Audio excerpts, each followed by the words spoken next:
ಈಗ ಇಂದಿನ ಉಪದೇಶಾಮೃತವನ್ನು ಕರುಣಿಸಲಿರುವ ಷಡಸ್ಥಳ ಬ್ರಹ್ಮಿ ಗುರುಸಿದ್ಧ ಮಣಿಕಂಠ ಶಿವಾಚಾರ್ಯ ಮಹಾಸ್ವಾಮಿಗಳು ಬೃಹನ್ ಮಠ ಬಾಷ್ಟಿ ಇವರಿಗೆ ಇವರ ಪಾದರವಿಂದಗಳಿಗೆ ಅರ್ಪಿಸುತ್ತಿದ್ದಾರೆ.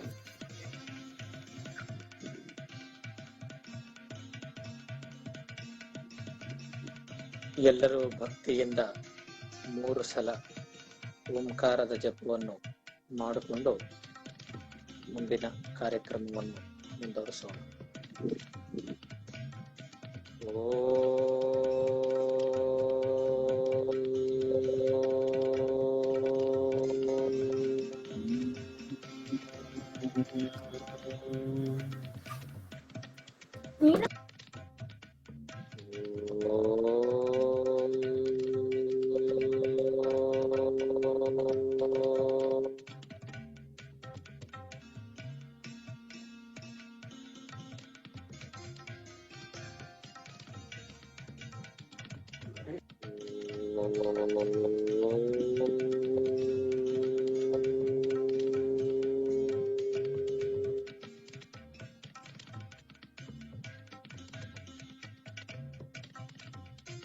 त्रैलोक्य संपदालेख्य समुल्लेखन भित्तये सच्चिदानंद रूपाय शिवाय ब्रह्मणे नमः। यामाहुः सर्वलोकानां प्रकृतिं शास्त्रपारगाः तां धर्मचारिणीं शम्भो प्रणमामि परां शिवाम्।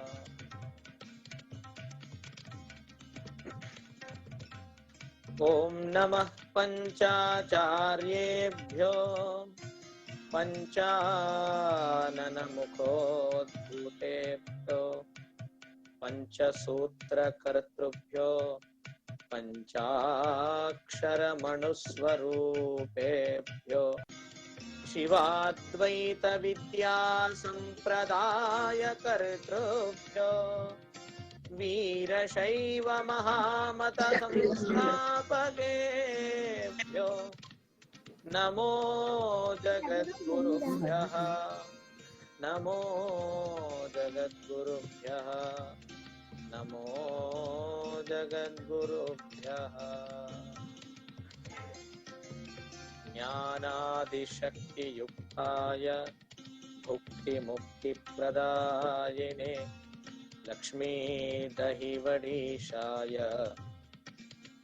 गुरुसिद्धाय ते नमः।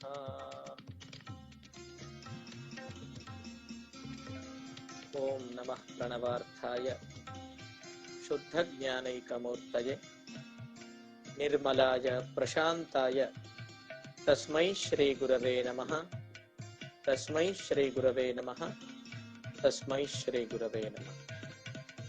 ಪ್ರಪ್ರಥಮವಾಗಿ ವೇದ ವೇದಾಂಗೇತಿಹಾಸಾಗಮ ಸರ್ವಶಾಸ್ತ್ರ ಸುಪ್ರಸಿದ್ಧ ಶ್ರೀಮದ್ ವಿಮಲ ವೀರಶೈವ ಧರ್ಮ ಸಂಸ್ಥಾಪನಾಚಾರ್ಯವರ್ಯ ಜಗದಾದಿ ಜಗದ್ಗುರು ಪಂಚಾಚಾರ್ಯರನ್ನ ಎನ್ನ ಹೃನ್ಮಂದಿರದಲ್ಲಿ ಅನಂತಾನಂತ ಭಕ್ತಿಪೂರ್ವಕ ಸಾಷ್ಟಾಂಗ ದಂಡವತ್ ಪ್ರಣಿಪಾತಗಳನ್ನು ಸಲ್ಲಿಸುತ್ತಾ, ಹಾಗೆಯೇ ದಹಿವಡ್ಕರ್ ಬೃಹನ್ಮಠದ ಗುರು ಪರಂಪರೆಗೂ ಕೂಡ ಅನಂತಾನಂತ ಭಕ್ತಿಪೂರ್ವಕ ಸಾಷ್ಟಾಂಗ ದಂಡವತ್ ಪ್ರಣಿಪಾತಗಳನ್ನು ಸಲ್ಲಿಸುತ್ತಾ, ಐಕ್ಯತಾ ಮಂಡಳಿಯವರ ವಿಶೇಷವಾದಂತಹ ಸಂಕಲ್ಪ ಪಂಚ ಪೀಠಗಳ ಪೂರ್ವಾಚಾರ್ಯರ ಜೀವನದ ವಿಶೇಷಣಗಳು ಹಾಗೂ ಅವರು ಮಾಡಿರುವಂತಹ ತ್ಯಾಗವನ್ನು, ಅವರು ತೋರಿಸಿಕೊಟ್ಟಿರುವಂತಹ ಉತ್ತಮವಾದಂತಹ ಶಿವ ಜೀವ ಐಕ್ಯ ಮಾರ್ಗವನ್ನು ಆಧುನಿಕದ ಎಲ್ಲರಿಗೂ ಕೂಡ ತಿಳಿಯಬೇಕನ್ನುವಂತಹ ಒಂದು ವಿಶಿಷ್ಟವಾದಂತಹ ಸಂಕಲ್ಪದೊಂದಿಗೆ ಕಾಶಿ ಪೀಠದ ಪರಂಪರೆ ಮತ್ತು ಶ್ರೀ ವೀರಭದ್ರ ಮತ್ತು ಶ್ರೀ ವಿಶ್ವೇಶ್ವರ ಜಗದ್ಗುರುಗಳವರ ಸ್ಮರಣೆ ಅನ್ನುವಂತಹ ಕಾರ್ಯಕ್ರಮದ ಆನ್ಲೈನ್ ಮುಖಾಂತರ ಇವತ್ತು 3ನೇ ದಿವಸ ಪ್ರಾರಂಭ ಆಗಿದೆ. ಅದ್ಭುತವಾದಂತಹ ಸುಸ್ವರದಿಂದ ಸುಸ್ಪಷ್ಟವಾಗಿ ವೇದಘೋಷವನ್ನು ಮಾಡುತ್ತಾ ಕಾರ್ಯಕ್ರಮವನ್ನು ಪ್ರಾರಂಭ ಮಾಡಿದ ಆನ್ಲೈನ್ ಮುಖಾಂತರ ಶ್ರೀ ಮಲ್ಲಿಕಾರ್ಜುನ ಶಾಸ್ತ್ರಿಗಳವರ ವಿದ್ಯಾರ್ಥಿ ಬೃಂದ ಅತ್ಯಂತ ಸುಂದರವಾಗಿ ವೇದಘೋಷ ಮಾಡಿದ್ದಾರೆ. ಹಾಗೆಯೇ ಎಲ್ಲರನ್ನೂ ಆಶೀರ್ವದಿಸಲಿ. ಎಲ್ಲರಿಗೂ ಒಂದು ಶ್ರೇಷ್ಠವಾದಂತಹ ಉತ್ಸಾಹದ ವಾಣಿಯಿಂದ ಆತ್ಮಸ್ಥೈರ್ಯವನ್ನು ತುಂಬಿರುವಂತಹ, ಅಷ್ಟೇ ಅಲ್ಲದೆ ಅತ್ಯಂತ ವಿಶಿಷ್ಟವಾದಂತಹ ಜಗದ್ಗುರು ಪಂಚಪೀಠಾಧೀಶ್ವರರ ಅವರನ್ನು ಕುರಿತು ಅವರ ತತ್ವವನ್ನು ತಿಳಿಸುವಂತಹ ವಚನವನ್ನು ಸುಂದರವಾದಂತಹ ಸ್ವರದಿಂದ ಹಾಡಿ ನಮ್ಮೆಲ್ಲರಿಗೂ ಕೂಡ ಆನಂದದ ಕೃಪೆಯನ್ನು ನೀಡಿರುವ ಹುಕ್ಕೇರಿ ಮಠದ ಶ್ರೀ ಷಟ್ಸ್ಥಲ ಬ್ರಹ್ಮಿ 108 ಚಂದ್ರಶೇಖರ ಶಿವಾಚಾರ್ಯ ಸ್ವಾಮೀಜಿಯವರ ದಿವ್ಯ ಚರಣಾರವಿಂದಕ್ಕೆ ಕೂಡ ಅನಂತಾನಂತ ಭಕ್ತಿಯ ನಮನಗಳನ್ನು ಸಲ್ಲಿಸುತ್ತಾ, ಹಾಗೆಯೇ ಐಕ್ಯತಾ ಮಂಡಳಿಯ ಎಲ್ಲ ಪದಾಧಿಕಾರಿಗಳು ಎಷ್ಟೋ ಉತ್ಸಾಹದಿಂದ ಅದ್ಭುತವಾದಂತಹ ಕಾರ್ಯಕ್ರಮವನ್ನು ನಡೆಸ್ತಾ ಇದ್ದಾರೆ. ಅನೇಕ ಜನರಿಗೆ ಮನೆಯಲ್ಲೇ ಕುಳಿತುಕೊಂಡು ವಿಶೇಷವಾದಂತಹ ತ್ಯಾಗಮೂರ್ತಿಗಳಾಗಿರ್ತಕ್ಕಂಥ ಲಿಂಗೈಕ್ಯ ಜಗದ್ಗುರುಗಳ ಬಗ್ಗೆ ಹೇಳುವಂತಹ ಒಂದು ಅವಕಾಶವನ್ನು ಮಾಡಿಕೊಟ್ಟಿದ್ದಾರೆ. ಅಂತ ಎಲ್ಲ ಸದಸ್ಯರೇ ಹಾಗೂ ಆನ್ಲೈನ್ ಮುಖಾಂತರ ಶ್ರವಣವನ್ನು ಮಾಡಿ ಜಗದ್ಗುರುಗಳ ಕೃಪಾಶೀರ್ವಾದವನ್ನು ಪಡೆಯಬೇಕೆಂದು ಬಂದಿರುವಂತಹ ಎಲ್ಲ ಸದ್ಭಕ್ತರೇ, ಮಾತೆಯರೇ, ವಿದ್ಯಾರ್ಥಿಗಳೇ, ನಿನ್ನೆ ನಾವೆಲ್ಲರೂ ಕೂಡ ಕಾಶಿ ಮಹಾಪುಣ್ಯಕ್ಷೇತ್ರದ ವಿಶಿಷ್ಟವಾದಂತಹ ಶಕ್ತಿಯ ಬಗ್ಗೆ, ಕಾಶಿ ಪುಣ್ಯಕ್ಷೇತ್ರದಲ್ಲಿ ಇರುವಂತಹ ವಿಶೇಷಣಗಳ ಬಗ್ಗೆ, ಪವಿತ್ರ ಸ್ಥಳಗಳ ಬಗ್ಗೆ ಹಾಗೂ ಅದರ ಇತಿಹಾಸದ ಬಗ್ಗೆ ಒಂದಿಷ್ಟು ಚರ್ಚೆಯನ್ನು ಮಾಡಿದ್ದೀವಿ, ಬಹಳಷ್ಟು ತಿಳ್ಕೊಂಡಿದ್ದೇವೆ. ಹಾಗೆಯೇ ಕಾಶಿ ಮಹಾಪುಣ್ಯ ಕ್ಷೇತ್ರ ಭೂಲೋಕದಲ್ಲಿ ಅತ್ಯಂತ ವಿಶಿಷ್ಟವಾದಂತಹ ಕ್ಷೇತ್ರ. ಅದರಲ್ಲಿಯೂ ಕೂಡ ಆನಂದ ಕಾರಣ ಮಣಿಕರ್ಣಿಕಾ ಕ್ಷೇತ್ರ ಅನ್ನೋದು ಅತ್ಯಂತ ಪ್ರಧಾನವಾದಂತಹ ಕ್ಷೇತ್ರ. ಅದರಲ್ಲಿಯೂ ಕೂಡ ಶ್ರೀ ಜ್ಞಾನಸಿಂಹಾಸನ ಮಹಾಪೀಠ ಎನ್ನುವುದು ಅದಕ್ಕಿಂತಲೂ ವಿಶಿಷ್ಟವಾದಂತಹ, ಪ್ರಮುಖವಾದಂತಹ, ಪ್ರಖರ ಶಕ್ತಿ ಉಳ್ಳಂತಹ ಸ್ಥಾನ ಯಾವುದಾದ್ರಿದ್ರೆ ಅದು ಜ್ಞಾನಸಿಂಹಾಸನ ಮಹಾಪೀಠ. ಅದನ್ನು ಹೀಗೆ ಜಂಗಮವಾಡಿ ಮಠ ಅನ್ನುವಂತಹ ಹೆಸರಿನಿಂದ ಕರೆಯುತ್ತಾರೆ. ಅಂತ ಜಂಗಮವಾಡಿ ಮಠದ ಬಗ್ಗೆ ಇವತ್ತು ವಿಶೇಷವಾಗಿ ಮಾತಾಡ್ಕೊಳ್ಳೋಣ. ಕಾಶಿ ಪೀಠ ಅಂದ್ರೆ ಜ್ಞಾನಸಿಂಹಾಸನ ಮಹಾಪೀಠ. ಹೀಗೆ ನಮ್ಮ ಹುಕ್ಕೇರಿ ಶ್ರೀಗಳವರು ಹೇಳಿದ್ದಂತೆ ಕಾಶಿ ಪೀಠದ ತತ್ವ ಪರಿಪಕ್ವತೆ ಅನ್ನುವಂತಹ ಮಾತನ್ನು ಅವರು ತಿಳಿಸಿದ್ದಾರೆ. ಪರಿಪಕ್ವತೆಗೆ ಒಂದು ಪರಿಪಕ್ವ ಆಗಿರುವಂತಹ ಒಂದು ಹಣ್ಣಿಗೆ ವಿಶೇಷವಾದಂತಹ ವರ್ಣ ಬರುತ್ತೆ. ಹಸಿರು ವರ್ಣದಲ್ಲಿರುವಂತಹ ಹಣ್ಣು ಹಳದ ವರ್ಣಕ್ಕೆ ಬರುತ್ತೆ. ಅದನ್ನೇ ಪೀತ ವರ್ಣ ಅಂತ ಕರೆಯುತ್ತಾರೆ. ಅಂತಹ ಪೀತ ವರ್ಣವನ್ನು ಧ್ವಜವಾಗಿ ಇರುವಂತಹ ಪೀಠವೇ ಕಾಶಿ ಮಹಾಪೀಠ. ಆ ಕಾಶಿ ಮಹಾಪೀಠದ ಸಿಂಹಾಸನದ ಹೆಸರು ಜ್ಞಾನ ಸಿಂಹಾಸನ. ಜ್ಞಾನ ಸಿಂಹಾಸನ ಅನ್ನೋದು ಬಹಳಷ್ಟು ವಿಶೇಷವಾದಂತಹ ಸಿಂಹಾಸನ. ಮನುಷ್ಯನಿಗೆ ಮತ್ತು ಪಶು ಪಕ್ಷಿ ಎಲ್ಲ ಜೀವರಾಶಿಗಳಿಗೆ ಸಾಮ್ಯವಾದಂತಹ, ಸಮಾನವಾದಂತಹ ಎಲ್ಲ ಗುಣಗಣಗಳು ಒಂದು ಆಚಾರ್ಯರ ದೃಷ್ಟಿಕೋನದಿಂದ ನೋಡಿದ್ರೆ ಅದಕ್ಕೊಂದು ಶ್ಲೋಕ ಹೇಳ್ತಾರೆ. ಆಹಾರ ನಿದ್ರ ಭಯಮೈಥುನಾನಿ ಸಾಮಾನ್ಯಮೇತತ್ ಪಶುಭಿರ್ನರಾಣ ಜ್ಞಾನಂ ಹಿ ತೇಷಾಂ ಅಧಿಕೋ ವಿಶೇಷಃ ಜ್ಞಾನೇನ ಹೀನಃ ಪಶುಭಿಃ ಸಮಾನಃ ಜ್ಞಾನೇನ ವಿಹೀನಃ ಪಶುಭಿಃ ಸಮಾನಃ. ಆಹಾರ, ನಿದ್ರೆ ಮತ್ತು ಭಯ, ಮೈಥುನ ಅನ್ನುವಂತಹ ಈ 4 ವಿಷಯಗಳು ಮನುಷ್ಯನಿಗೆ ಇರುತ್ತವೆ. ಅದರ ಜೊತೆಗೆ ಪಶು ಪಕ್ಷಿ ಎಲ್ಲ ಜೀವರಾಶಿಗಳಿಗೂ ಇರುತ್ತವೆ. ನಮಗೂ ಆಹಾರ ಬೇಕು, ಅವುಗಳಿಗೂ ಆಹಾರ ಬೇಕು. ನಮಗೂ ನಿದ್ದೆ ಬರುತ್ತೆ, ಅವುಗಳಿಗೂ ನಿದ್ದೆ ಬರುತ್ತೆ. ಮನುಷ್ಯರಿಗೂ ಕೂಡ ಭಯ ಆಗುತ್ತೆ, ಪಶುಗಳಿಗೂ ಕೂಡ ಭಯ ಅನ್ನುವುದು ಉಂಟಾಗುತ್ತೆ. ಅದರ ಜೊತೆಗೆ ಸಂಸಾರದ ಅಭಿವೃದ್ಧಿ ಮಾಡುವಂತಹ, ಸಂತಾನೋತ್ಪತ್ತಿ ಮಾಡುವಂತಹ ಒಂದು ಇಚ್ಛೆ ಮನುಷ್ಯರಿಗೂ ಉಂಟಾಗುತ್ತೆ, ಹಾಗೆಯೇ ಪಶುಗಳಿಗೂ ಇದೆ. ಈ 4 ವಿಷಯಗಳಲ್ಲಿ ಮನುಷ್ಯರಿಗೆ ಪಶುಗಳಿಗೆ ಸಮಾನವಾದಂತಹ ಒಂದು ಸಾಮ್ಯವನ್ನು ತಿಳಿಸ್ತಾ ಇದೆ ಈ ಶ್ಲೋಕ. ಮತ್ತೆ ಮನುಷ್ಯನು ಯಾವ ವಿಷಯದಲ್ಲಿ ವಿಶಿಷ್ಟನಾಗಿದ್ದಾನೆ? ನಾವು ಬಹಳ ಶ್ರೇಷ್ಠರು, ಮನುಷ್ಯ ಜನ್ಮ ಬಹಳ ವಿಶಿಷ್ಟವಾದಂತ ಅಂತ ಹೇಳ್ಕೊಂತೀವಲ್ಲ, ನಮಗೂ ಹಸುವಾದಂಗೆ ಅವಗೂ ಆಗ್ತಾ ಇದೆ. ಈ 4 ವಿಷಯಗಳು ಸಮಾನವಾಗಿ ಇದ್ರು ಇನ್ನು ನಮ್ಗಿಂತ ಹೆಚ್ಚು ಅವಕ್ಕೆ ಇರ್ತಾರೆ. ಅದರಲ್ಲಿ ನಾವೇ ಸ್ವಲ್ಪ ಬಲಹೀನರಾಗಿರ್ತೀವಿ. ಆದ್ರೂ ನಾವು ವಿಶಿಷ್ಟರಂತ ತಿಳ್ಕೊಂತೀವಲ್ಲ, ಈ ವಿಶಿಷ್ಟರಾಗಿ ತಿಳ್ಕೊಳ್ಳೋದಕ್ಕ ಮುಖ್ಯ ಕಾರಣವೇನು ಅಂತಂದ್ರೆ 2ನೇ ಲೈನ್ನಲ್ಲಿ ಹೇಳ್ತಾರೆ, ಜ್ಞಾನಂ ಹಿ ತೇಷಾಂ ಅಧಿಕೋ ವಿಶೇಷಃ ಜ್ಞಾನೇನ ಹೀನಃ ಪಶುಭಿಃ ಸಮಾನಃ. ಅವುಗಳಿಗಿಂತ ಅವುಗಳಲ್ಲಿ ಇರಲಾರದಂತಹ ವಿಶೇಷವಾದಂತಹ ವಿಷಯವು ಮನುಷ್ಯರಲ್ಲಿ ಹೊಂದಿದೆ. ಅದನ್ನೇ ಜ್ಞಾನ, ವಿವೇಕ ಅಂತ ಕರೀತಾರೆ. ಆ ಜ್ಞಾನ ಮನುಷ್ಯನಲ್ಲಿ ಇದ್ದರೆ ಆ ಮನುಷ್ಯನು ಈ ಎಲ್ಲಾ ಪಶು ಪಕ್ಷಾದಿಗಳಿಗಿಂತ ಶ್ರೇಷ್ಠ ಅನಿಸ್ಕೊಳ್ತಾನೆ. ಒಂದ್ ವೇಳೆ ಆ ಜ್ಞಾನ ಅನ್ನುವುದು ಮನುಷ್ಯನಲ್ಲಿ ಇರ್ಲಿಲ್ಲ ಅಂತಂದ್ರೆ ಅವನ ಜೀವನವನ್ನು ಉದ್ಧಾರ ಮಾಡಿಕೊಳ್ಳುವಂತಹ, ಪುಣ್ಯ ಕಾರ್ಯಗಳು ಮಾಡುವಂತಹ, ಸತ್ಕಾರ್ಯಗಳು ಮಾಡುವಂತಹ, ಸದಾಚಾರ ಸತ್ಸಾಂಗತ್ಯ ಮಾಡುವಂತಹ ವಿವೇಕ ಜ್ಞಾನ ಇಲ್ಲ. ಆ ವ್ಯಕ್ತಿ ಪಶುಭಿಸ್ ಸಮಾನಃ, ಪಶುಗಳೊಂದಿಗೆ ಸಮಾನನಾಗಿರ್ತಾನೆ, ಪಶುವೇ ಆಗಿರ್ತಾನಂತ ಹೇಳಿ ಆಚಾರ್ಯರು ಹೇಳ್ತಾ ಇದ್ದಾರೆ.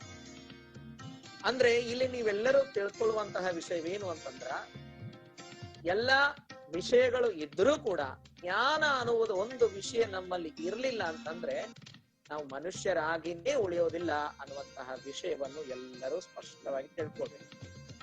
ಅದಕ್ಕಾಗಿ ಮನುಷ್ಯನ ಜೀವನದಲ್ಲಿ ಎಲ್ಲಕ್ಕಿಂತಲೂ ವಿಶಿಷ್ಟವಾದಂತಹ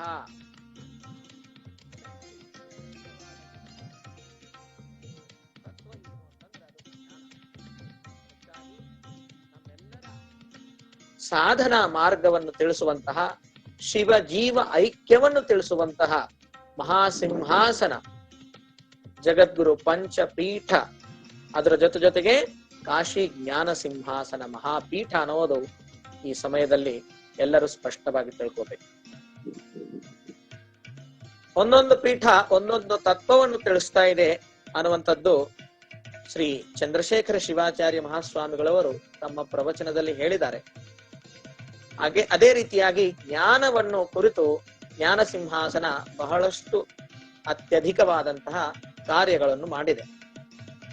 ವಿದ್ವತ್ ಸಾಮ್ರಾಜ್ಯದಲ್ಲಿ ಜ್ಞಾನ ಸಿಂಹಾಸನದ ಒಂದು ವಿಶಿಷ್ಟವಾದ ಸ್ಥಾನ ಇರುತ್ತದೆ. ಆಚಂದ್ರಾರ್ಕವಾಗಿ ಅಂತ ವಿಶಿಷ್ಟವಾದಂತಹ ಕಾರ್ಯ ಜ್ಞಾನ ಸಿಂಹಾಸನ ಜಂಗಮವಾಡಿ ಮಠದಿಂದ ಆಗಿದೆ. ಅಂತ ಜ್ಞಾನ ಸಿಂಹಾಸನ ಮಹಾಪೀಠದ ಪರಂಪರೆಯನ್ನು, ಆಚಾರ್ಯರ ಪರಂಪರೆಯನ್ನು ನೋಡಿದರೆ ಕಲಿಯುಗದ ಪ್ರಾರಂಭದಲ್ಲಿ ಅಷ್ಟೇ ಅಲ್ಲದೆ ಪ್ರತಿಯೊಂದು ಯುಗದಲ್ಲಿಯೂ ಕೂಡ ಜಗದ್ಗುರು ವಿಶ್ವಾರಾಧ್ಯರು ನಿನ್ನೆ ಹೇಳಿದಂತೆ ಪಂಚಾಕ್ಷರ ಶಿವಾಚಾರ್ಯರಾಗಿ, ಪಂಚವಕ್ತ್ರ ಶಿವಾಚಾರ್ಯರಾಗಿ, ವಿಶ್ವಕರ್ಣ ಶಿವಾಚಾರ್ಯರಾಗಿ ಈ ಕಲಿಯುಗದಲ್ಲಿ ವಿಶ್ವಾರಾಧ್ಯ ಶಿವಾಚಾರ್ಯರಾಗಿ ಭೂಲೋಕಕ್ಕೆ ಅವತರಿಸಿದ್ದಾರೆ ವಿಶ್ವನಾಥ ಲಿಂಗದಿಂದ. ಅಂತ ಮಹಾನ್ ಪವಾಡ ಪುರುಷರಾಗಿರ್ತಕ್ಕಂಥ ಶಿವ ಗಣಗಳಲ್ಲಿ ಒಬ್ಬರಾಗಿರ್ತಕ್ಕಂಥ ಶ್ರೀ ಜಗದ್ಗುರು ವಿಶ್ವಾರಾಧ್ಯರು ಅನೇಕ ವರ್ಷ ಉತ್ತರ ಭಾರತದಷ್ಟೇ ಅಲ್ಲದೆ ವಿದೇಶಗಳಲ್ಲಿಯೂ ಕೂಡ ವಿಶಿಷ್ಟವಾದಂತಹ ಶಿವಾದ್ವೈತ ವಿದ್ಯಾ ಬೋಧನೆ ಮಾಡುತ್ತಾ ಎಷ್ಟೋ ಮಂದಿಯನ್ನು ಉದ್ಧರಿಸಿದ್ದಾರೆ. ಹೋದ 2020ರಲ್ಲಿ ವಿಶ್ವಾರಾಧ್ಯ ಗುರುಕುಲದ ಶತಮಾನೋತ್ಸವದ ಕಾರ್ಯಕ್ರಮವನ್ನು ಹಮ್ಮಿಕೊಳ್ಳಲಾಗಿದೆ. ಅಂದ್ರೆ ಆ ವಿಶ್ವಾರಾಧ್ಯ ಗುರುಕುಲ ಸ್ಥಾಪನೆಯಾಗಿ 100 ವರ್ಷ ಆಗಿತ್ತು ಅಂತ ಹೇಳಿ. ಆದರೆ ವಿಶ್ವಾರಾಧ್ಯರನ್ನೇ ಮೊದಲು ಮಾಡಿಕೊಂಡು ಈಗಿನ ಜಗದ್ಗುರುಗಳ ತನ ಎಷ್ಟು ಮಂದಿ ಆಚಾರ್ಯರು, 86 ಮಂದಿ ಆಚಾರ್ಯರಾಗಿದ್ರು. ಆವಾಗಲಿಂದಲೂ ಕೂಡ ಪ್ರಪ್ರಥಮ ಪೀಠ ಸ್ಥಾಪನ ಆಗಿದ್ದಿಂದಲೂ ಕೂಡ ಗುರುಕುಲ ಅನ್ನುವುದು ಇದ್ದಿದೆ. ಆದರೆ 1918ನೇ ವರ್ಷದಲ್ಲಿ ಶ್ರೀ ಜಗದ್ಗುರು ಶಿವಲಿಂಗ ಶಿವಾಚಾರ್ಯ ಮಹಾಸ್ವಾಮಿಗಳವರ ಒಂದು ಇಚ್ಛೆಯ ಮೇರೆಗೆ ಜಗದ್ಗುರು ಪಂಚಾಚಾರ್ಯರ ಐಕ್ಯತಾ ಸಮಾವೇಶ ಆಗಿರುವುದರಿಂದ ಆ ಸ್ಮರಣೆಗಾಗಿ ಆ ವಿಶ್ವಾರಾಧ್ಯ ಗುರುಕುಲದ ಹೆಸರನ್ನಿಟ್ಟು ಅದನ್ನು ಸ್ಥಾಪನೆ ಮಾಡಿದರು. ಮೊಟ್ಟ ಮೊದಲನೇ ಕಾಶಿ ಪೀಠದ ಮೊಟ್ಟ ಮೊದಲನೇ ಶಿಷ್ಯ ಯಾರು ಅನ್ನುವಂಥದ್ದನ್ನು ನೀವು ನಿನ್ನೆ ಕೇಳಿದ್ರಿ. ಅತ್ಯಂತ ಮಹಿಮಾಶಾಲಿ ಆಗಿರ್ತಕ್ಕಂಥ, ತಪೋಸಂಪನ್ನರಾಗಿರ್ತಕ್ಕಂಥ, ಜ್ಞಾನವೃದ್ಧರಾಗಿರ್ತಕ್ಕಂಥ ಶ್ರೀ ದೂರ್ವಾಸ ಮಹಾಮುನಿಗಳೇ ಶ್ರೀ ಜಗದ್ಗುರು ವಿಶ್ವಾರಾಧ್ಯರಿಂದ ಶಿವತತ್ವಾಮೃತವನ್ನು, ಶಿವ ಸಿದ್ಧಾಂತವನ್ನು, ಶಕ್ತಿ ವಿಶಿಷ್ಟಾದ್ವೈತ ಸಿದ್ಧಾಂತವನ್ನು ಕೇಳಿರುವ ಪ್ರಪ್ರಥಮ ಶಿಷ್ಯ. ಅಲ್ಲಿಂದ ಹಿಡಿದು ಹೀಗೆ ತಾವೆಲ್ಲರೂ ಕೇಳುವ ಈ ವಿಷಯಗಳವರೆಗೆ ಈ ಗುರುಕುಲ ನಿರಂತರವಾಗಿ ಆಚಂದ್ರಾರ್ಕವಾಗಿ ನಡೆಯುತ್ತಾನೆ ಇರುತ್ತೆ. ಅಂತಹ ಕಾಶಿ ಪೀಠದ ಪರಮ ಶಿವ ಸಮಾನರಾಗಿರ್ತಕ್ಕಂಥ ಶ್ರೀ ಜಗದ್ಗುರು ವಿಶ್ವಾರಾಧ್ಯರು ಅಂದಿನ ಆ ಕಾಲದ ತಮ್ಮ ಶಿಷ್ಯರಾಗಿರ್ತಕ್ಕಂಥ ಶ್ರೀ ಮಲ್ಲಿಕಾರ್ಜುನ ವಿಶ್ವಾರಾಧ್ಯರನ್ನು ಆಯ್ಕೆ ಮಾಡಿಕೊಂಡು ಅವರನ್ನು ಉತ್ತರಾಧಿಕಾರಿಯಾಗಿ ನೇಮಿಸಿ ಅವರು ಪುನಃ ವಿಶ್ವನಾಥ ಲಿಂಗದಲ್ಲಿ ಐಕ್ಯರಾಗಿದ್ದರು. ಆದ ನಂತರ ಶ್ರೀ ಮಲ್ಲಿಕಾರ್ಜುನ ವಿಶ್ವಾರಾಧ್ಯ ಶಿವಾಚಾರ್ಯ ನಾಮಾಂಕಿತರಾಗಿ ವಿಶ್ವಾರಾಧ್ಯರಷ್ಟೇ ವಿಶಿಷ್ಟವಾದಂತಹ ತಪಸ್ಸನ್ನು, ಅದಕ್ಕಿಂತಲೂ ವಿಶಿಷ್ಟವಾದಂತಹ ಜ್ಞಾನಾರ್ಜನವನ್ನು ಮಾಡುತ್ತಾ ಅನೇಕ ಸಿದ್ಧಿಗಳನ್ನು ಪಡೆದಿದ್ದ ಮಹಾನ್ ಪವಾಡ ಪುರುಷರಾಗಿದ್ದರು ಶ್ರೀ ಜಗದ್ಗುರು 1008 ಮಲ್ಲಿಕಾರ್ಜುನ ವಿಶ್ವಾರಾಧ್ಯ ಶಿವಾಚಾರ್ಯ ಮಹಾಸ್ವಾಮಿಗಳವರು. ಅವರ ವಿಶಿಷ್ಟವಾದಂತಹ ಶಕ್ತಿ ಎಷ್ಟು ಅನ್ನೋದನ್ನು ಒಂದೇ ಮಾತಿನಲ್ಲಿ ಹೇಳಬೇಕಂತಂದ್ರೆ, ಅವರು 311 ವರ್ಷ ಸಜೀವವಾಗಿ ಇದ್ದು, 100 ಅಲ್ಲ, 200 ಅಲ್ಲ, 311 ವರ್ಷ ಸಜೀವವಾಗಿ ಇದ್ದು ಭೂಲೋಕದ ಎಲ್ಲಾ ಭಾಗಗಳಲ್ಲಿ, ವಿಶೇಷವಾಗಿ ಉತ್ತರ ಭಾರತ ದೇಶದಲ್ಲಿ ಅದ್ಭುತವಾದಂತಹ ಧರ್ಮ ಪ್ರಚಾರವನ್ನು, ಸಂಸ್ಕೃತಿಯ ರಕ್ಷಣವನ್ನು, ವೀರಶೈವ ಧರ್ಮ ಸಂಸ್ಥಾಪನವನ್ನು, ಅಭಿವೃದ್ಧಿಯನ್ನು ಮಾಡಿರುವಂತಹ ಜಗದ್ಗುರುಗಳವರು. 311 ವರ್ಷ ಇದ್ದು ಅವರು ಜಂಗಮ ಬಾಬಾ ಅನ್ನುವಂತಹ ಹೆಸರಿನಿಂದ ಬಹಳ ಪ್ರಖ್ಯಾತರಾಗಿದ್ದರು. ಹೀಗೆ ಅಲ್ಲಿರುವಂತಹ ಎಲ್ಲಾ ಭಕ್ತರು ಕೂಡ, ಅಲ್ಲಿರುವಂತಹ ಕಾಶಿ ನಿವಾಸಗಳೆಲ್ಲರಿಗೂ ಕೂಡ ಜಂಗಮ ಬಾಬಾ ಅಂದ್ರನೇ ಗೊತ್ತಿಡ್ತಾರ ಅವರು. ಅಷ್ಟು ಆ ಹೆಸರಿನಿಂದ ಅವರು ಪ್ರಖ್ಯಾತರಾಗಿದ್ರು. ಅವರ 311 ವರ್ಷ ಜೀವನ ಕಾಲ ನಮ್ಮ ಹಂಗೆ ಮುಗಿಸಿರ್ಲಿಲ್ಲ. ಅವರು ಜೀವನ ಸಮಾಧಿಯನ್ನು ತಗೊಂಡಿದ್ರು. ಸಜೀವವಾಗಿ ಇದ್ದಾಗೆ ಸಂಜೀವನ ಸಮಾಧಿಯನ್ನು ತಗೊಂಡು ಸಮಾಧಿಯಾಗಿದ್ರು. ಆದ ನಂತರ ಅವರ ವಿಶಿಷ್ಟವಾದಂತಹ ಶಕ್ತಿ, ಸಿದ್ಧಿ, ಜ್ಞಾನ ಸಮುಪಾರ್ಜನೆಯನ್ನು ನೋಡಿ ಅವರ ಆದ ನಂತರ ಬಂದಿರುವಂತಹ ಎಲ್ಲಾ ಜಗದ್ಗುರುಗಳು ಕೂಡ ಅವರ ಹೆಸರನ್ನು ಇವರ ಹೆಸರಾಗೆ ಇಟ್ಕೊಂಡಿದ್ರು. ಅವರ ವಿಶೇಷವಾದಂತಹ ಕೃಪೆ, ಅವರ ವಿಶೇಷವಾದಂತಹ ಸಿದ್ಧಿ ನಮ್ಮೆಲ್ಲರಿಗೂ ಬರುತ್ತದೆ ಅನ್ನುವಂತಹ ಒಂದು ಭಕ್ತಿ ಭಾವನೆಯಿಂದ ಎಲ್ಲರಿಗೂ ಕೂಡ ಮಲ್ಲಿಕಾರ್ಜುನ ವಿಶ್ವಾರಾಧ್ಯ ಶಿವಾಚಾರ್ಯ ಅನ್ನುವಂತಹ ನಾಮಧೇಯ ಬಂದಿತ್ತು. ಆದ ನಂತರ ಹಾಗೆ 77 ಮಂದಿ ಶಿವಾಚಾರ್ಯರು, 77 ಮಂದಿ ಜಗದ್ಗುರುಗಳವರಿಗೆ ಅದೇ ಹೆಸರಿನಿಂದ, ಒಂದೇ ಹೆಸರಿನಿಂದ ಕರ್ಕೊಂಡು ಬರ್ತಾ ಇದ್ರು. ಆದ ನಂತರ ಶ್ರೀ ಜಗದ್ಗುರು ಪ್ರಥಮ ಶಿವಲಿಂಗ ಶಿವಾಚಾರ್ಯರೆನ್ನುವರು 77ನೇ ಜಗದ್ಗುರುಗಳಾಗಿ ಉರುಫ್ ಅನ್ನುವಂತಹ 2ನೇ ಹೆಸರಿಂದ ಪ್ರಖ್ಯಾತರಾಗಿದ್ರು. ಅಂದ್ರೆ ಎಲ್ಲರ ಹೆಸರು ಮಲ್ಲಿಕಾರ್ಜುನ ವಿಶ್ವಾರಾಧ್ಯ ಶಿವಾಚಾರ್ಯ ಇದ್ದು, ಮತ್ತೆ ಆಗಿನ ಕಾಲಮಾನದ ವಿಶೇಷವಾದಂತಹ ಹೆಸರುಗಳು ಇರಬೇಕನ್ನುವಂತಹ ವಿಚಾರದಿಂದ ಅವರಿಗೆ ಉರುಫ್ ಶಿವಲಿಂಗ ಶಿವಾಚಾರ್ಯ ಅನ್ನುವಂತಹ ಹೆಸರು ಬಂದಿದೆ. ಆಗಿನಿಂದ 78, 79, 80, 81, 82, 83, 84, 85 ಈಗ ಶ್ರೀ ಜಗದ್ಗುರು ಡಾಕ್ಟರ್ ಚಂದ್ರಶೇಖರ ಶಿವಾಚಾರ್ಯ ಮಹಾಸ್ವಾಮಿಗಳವರ ತನ್ನ ಹೀಗೆ ಪರಂಪರೆ ನಡೆಯುತ್ತಾ ಬರ್ತಾ ಇದೆ. ಇದರಲ್ಲಿ ಬಹಳಷ್ಟು ವಿಷಯಗಳನ್ನು ನಿಮ್ಮೊಂದಿಗೆ ಇವತ್ತು ಹಂಚಿಕೊಳ್ಳಕ್ಕೆ ನಾವು ಪ್ರಯತ್ನ ಮಾಡುತ್ತಾ ಇದ್ದೇವೆ. ಕನ್ನಡ ಭಾಷಾ ನಮಗೆ ಸ್ವಲ್ಪ ಕಷ್ಟವಾಗುತ್ತಾ ಇದೆ, ಆದ್ರೂ ಸನ್ನಿಧಿಯವರ ಒಂದು ವಿಶೇಷವಾದಂತಹ ಕೃಪಾದೃಷ್ಟಿಯಿಂದ ಏನೋ ಒಂದಿಷ್ಟು ಪ್ರಯತ್ನ ಮಾಡ್ತಾ ಇದ್ದೇವೆ. ನೀವೆಲ್ಲರೂ ಕೂಡ ಅದನ್ನ ಸ್ವಾಗತಿಸ್ತಾ ಇದ್ದೀರಿ. ನಮಗೆ ಬಹಳ ಖುಷಿ ಆಗ್ತಾ ಇದೆ. ಯಾಕೆ ಅಂತಂದ್ರೆ ಭಾಷೆದ ಮೇಲೆ ಇರುವಂತಹ ಒಂದು ಅಭಿಮಾನ ಬಹಳಷ್ಟು ಗಟ್ಟಿಯಾಗಿರುತ್ತೆ. ಆದ್ರೆ ಭಾಷೆಯನ್ನು ಕಲಿಯುವಂತಹವರಿಗೆ ಸಪೋರ್ಟ್ ಕೊಟ್ಟು ಅವರೊಂದಿಗೆ ಒಂದು ವಿಶೇಷವಾದಂತಹ ಕಾರ್ಯಕ್ರಮವನ್ನು ಮಾಡಿಸುವಂತಹ ಒಂದು ವಿಶೇಷವಾದಂತಹ ಸ್ಫೂರ್ತಿದಾಯಕವಾಗಿರ್ತಕ್ಕಂಥ ಕಾರ್ಯಕ್ರಮ ಇದು. ಕಾಶಿ ಪೀಠದ ಮಹಿಮೆಯನ್ನು ತಾವೆಲ್ಲರೂ ಕೂಡ ಕೇಳ್ತಾನೆ ಇದ್ದೀರಿ. ಜ್ಞಾನ ಅನ್ನುವಂಥದ್ದು ನಮ್ಮ ಜೀವನದಲ್ಲಿ ಎಷ್ಟು ಮುಖ್ಯವಾದಂಥದ್ದು ಅನ್ನುವಂಥದ್ದು.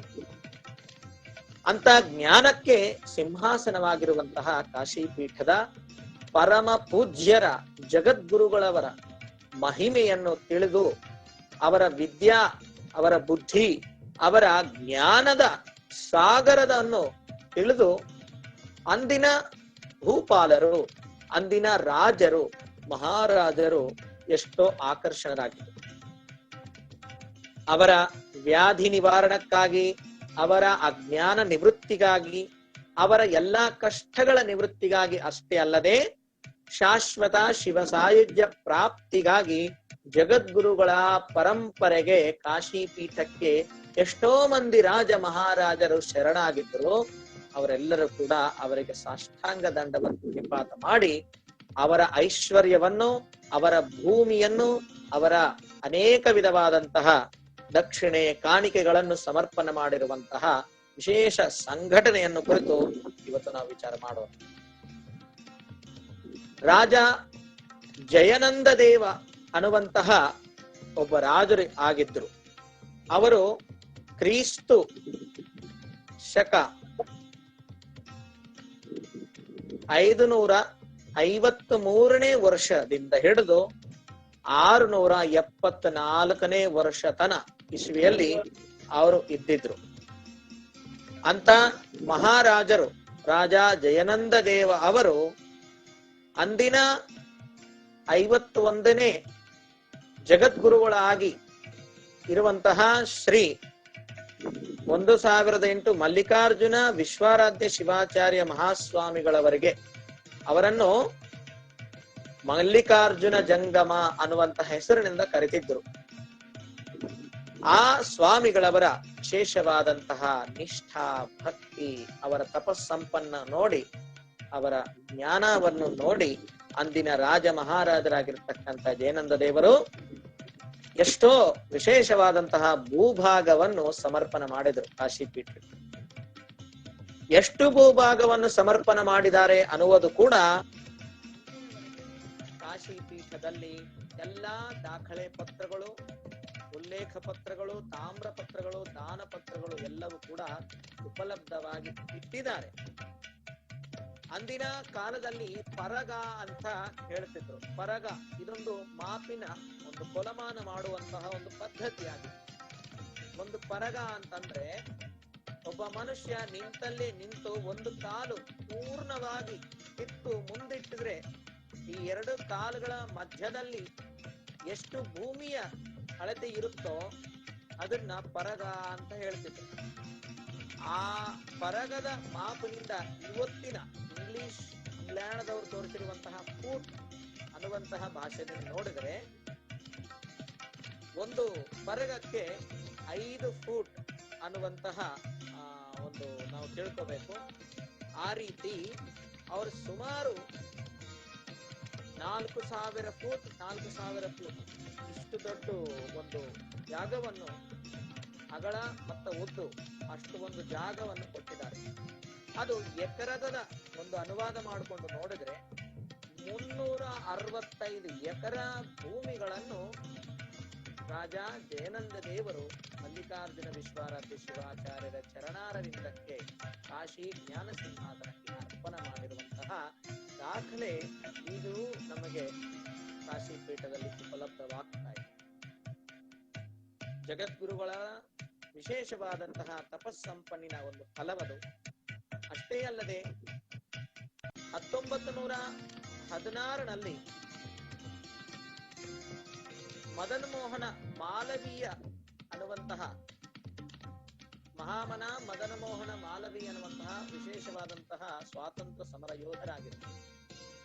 ಅವರು ಹಿಂದೂ ಧರ್ಮದ ಪರಿರಕ್ಷಣಕ್ಕಾಗಿ, ಹಿಂದೂ ಧರ್ಮದ ಜ್ಞಾನ ಸಮುಪಾರ್ಜನಕ್ಕಾಗಿ ಹಿಂದೂ ವಿಶ್ವವಿದ್ಯಾಲಯವನ್ನು ನಿರ್ಮಾಣ ಮಾಡುವಂತಹ ಸಂಕಲ್ಪ ಮಾಡಿಕೊಂಡು ದೇಶದಲ್ಲಿ ಇರುವಂತಹ ಎಲ್ಲ ರಾಜ್ಯ ಮಹಾರಾಜ ಎಲ್ಲರನ್ನು ಶರಣೊಂದಿ ಅವರೆಲ್ಲರಿಂದ ಬಹಳಷ್ಟು ಹಣವನ್ನು ಜಮಾ ಮಾಡಿಕೊಂಡು, ಭೂಮಿಗಳನ್ನು ಜಮಾ ಮಾಡಿಕೊಂಡು ಕಾಶಿ ಪುಣ್ಯಕ್ಷೇತ್ರದಲ್ಲಿ ವಿಶ್ವವಿದ್ಯಾಲಯ ನಿರ್ಮಾಣ ಮಾಡುವಂತಹ ಸಮಯದಲ್ಲಿ ಅಂದಿನ ಶ್ರೀ ಜಗದ್ಗುರು ಮಹಂತಲಿಂಗ ಶಿವಾಚಾರ್ಯ ಮಹಾಸ್ವಾಮಿಗಳವರ ಸಾನ್ನಿಧ್ಯದಲ್ಲಿ ಹೋಗಿ ಕಾಶಿಯಲ್ಲಿ ಕಾಶಿ ಜ್ಞಾನ ಸಿಂಹಾಸನದ ಇಷ್ಟು ದೊಡ್ಡ ಜಾಗ ಇದೆ, ನಾವು ಜ್ಞಾನ ಸಮುಪಾರ್ಜನಕ್ಕಾಗಿ ಒಂದು ವಿಶ್ವವಿದ್ಯಾಲಯವನ್ನು ಸನಾತನ ಧರ್ಮದ ಪರಿರಕ್ಷಣವನ್ನು ಮಾಡುವಂತಹ ಸಂಕಲ್ಪವನ್ನು ಮಾಡಿದ್ದೇವೆ, ತಾವು ದಯವಿಟ್ಟು ಕೃಪೆಯಿಟ್ಟು ನಮಗೆ ಸ್ಥಳದಾನವನ್ನು ಮಾಡಿ ಅನ್ನುವಂತಹ ಪ್ರಾರ್ಥನೆಯನ್ನು ಕೇಳಿ ಮದನ ಮೋಹನ ಮಾಲವೀಯ ಅವರು ಒಂದು ಸದ್ಭಾವನವನ್ನು ನೋಡಿ ಶ್ರೀ ಜಗದ್ಗುರು ಮಹಂತಲಿಂಗ ಶಿವಾಚಾರ್ಯ ಮಹಾಸ್ವಾಮಿಗಳವರು 1916ರಲ್ಲಿ ಅವರಿಗೆ ಒಂದಲ್ಲ ಎರಡಲ್ಲ 75 ಸುಮಾರು 76 ಎಕರೆ ಜಮೀನು ಭೂಮಿಯನ್ನು ಅವರು ಹಿಂದೂ ವಿಶ್ವವಿದ್ಯಾಲಯ ನಿರ್ಮಾಣಕ್ಕಾಗಿ ಅರ್ಪಣೆ ಮಾಡಿರುವಂತಹ ಮಹಾನ್ ಉದಾರ ಗುಣ ಇಳುವಂತಹ ಕಾಶಿ ಜ್ಞಾನ ಸಿಂಹಾಸನ ಪೀಠ. ಈ ಉಲ್ಲೇಖ ಹಿಸ್ಟರಿ ಆಫ್ ಹಿಂದೂ ವಿಶ್ವವಿದ್ಯಾಲಯ ಅನ್ನುವಂತಹ ಬನಾರಸ್ ಹಿಂದೂ ವಿಶ್ವವಿದ್ಯಾಲಯ ಅನ್ನುವಂತಹ ಗ್ರಂಥದಲ್ಲಿ ಈ ಉಲ್ಲೇಖ ಬರ್ತಾ ಇದೆ. ಇಂಥ ವಿಶೇಷವಾದಂತಹ ಕೊಡುಗೆ ಸಮಾಜದ ಉದ್ಧರಣಕ್ಕಾಗಿ ಕಾಶಿ ಪೀಠದ್ದು ಆಗಿದೆ. ಹಾಗೆಯೇ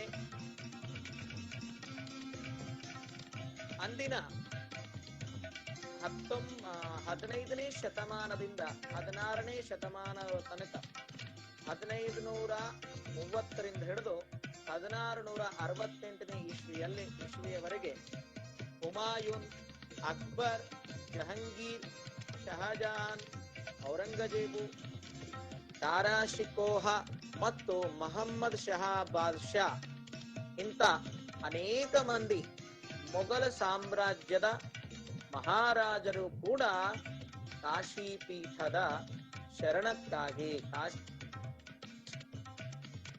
ಪೀಠದ ಆಶೀರ್ವಾದಕ್ಕಾಗಿ ಅವರು ಅನೇಕ ವಿಧವಾದಂತಹ ದಾನ ಧರ್ಮಗಳನ್ನು ಮಾಡಿದ್ದಾರೆ. ಇದು ನಮ್ಮೆಲ್ಲರಿಗೂ ಅತ್ಯಂತ ಹೆಮ್ಮೆಯ ವಿಷಯ. ನಮ್ಮ ಸನಾತನ ಧರ್ಮ ರಾಜ ಮಹಾರಾಜರು ಶರಣ ಹೊಂದಿದ್ದಾರೆ ಅನ್ನೋದು ವಿಶೇಷವಾದರೆ, ಇನ್ನ ವಿಶೇಷ ಏನು ಅಂತಂದ್ರೆ ಬೇರೆ ಸಂಪ್ರದಾಯದವರು, ಬೇರೆ ಧರ್ಮದವರು ಕೂಡ ಕಾಶಿ ಮಹಾಪೀಠದ ಜ್ಞಾನಕ್ಕೆ, ಕಾಶಿ ಮಹಾಪೀಠದ ಜಗದ್ಗುರುಗಳಿಗೆ ಸಮರ್ಪಣೆ ಆಗಿದ್ದಾರೆ ಅನ್ನೋದು ಬಹಳಷ್ಟು ವಿಶೇಷವಾದಂತಹ ಹೆಮ್ಮೆಯ ವಿಷಯ. ಅಂತ ಪರಮಾಣುಗಳು ಕೂಡ ನಮ್ಗೆ ಉಪಲಬ್ಧವಾಗ್ತಾ ಇದ್ದಾವೆ. ದಾನಪತ್ರಗಳು ಅವನ್ನೇ ಫರ್ಮಾನ್ ಅಂತ ಹೇಳ್ತಾರೆ. ಅವರು ಎಲ್ಲ ಸೇರಿ 192 ಎಕರೆ ಅಲಹಾಬಾದ್ ಮತ್ತು ಕಾಶಿ, ಗಯಾ ಮತ್ತು ಚುನಾರ್ ಅನ್ನುವಂತಹ ಪ್ರದೇಶಗಳಲ್ಲಿ ದಾನ ಪತ್ರವನ್ನು, ಭೂಮಿಯನ್ನು ದಾನ ಮಾಡಿರುವಂತಹ ದಾಖಲೆಗಳು ಕೂಡ ನಮಗೆ ಸಿಗ್ತಾ ಇದ್ದಾವೆ. ಒಟ್ಟಾರೆ ಕಾಶಿ ಪೀಠಕ್ಕೆ ಸನಾತನ ಧರ್ಮದ ರಾಜರು ಅಷ್ಟೇ ಅಲ್ಲದೆ ಮೊಘಲ ಸಾಮ್ರಾಜ್ಯದ ರಾಜರಾಗಿರ್ತಕ್ಕಂಥ ಅನೇಕ ಮಂದಿ ರಾಜರು ಕೂಡ ಕಾಶಿ ಪೀಠದ ವೈಶಿಷ್ಟ್ಯವನ್ನು ಕಂಡು ಅವರದೇ ಆಗಿರ್ತಕ್ಕಂಥ ವಿಶೇಷವಾದಂತಹ ಉದಾರ ಮನಸ್ಸಿನಿಂದ ದಾನಾದಿಗಳನ್ನು ಮಾಡಿ ಜಗದ್ಗುರುಗಳ ಕೃಪೆಯನ್ನು ಪಡೆದಾರೆ ಅನ್ನುವುದು ನಮ್ಮೆಲ್ಲರಿಗೂ ನೆನಪಿರಬೇಕನ್ನುವಂತಹ ವಿಷಯ.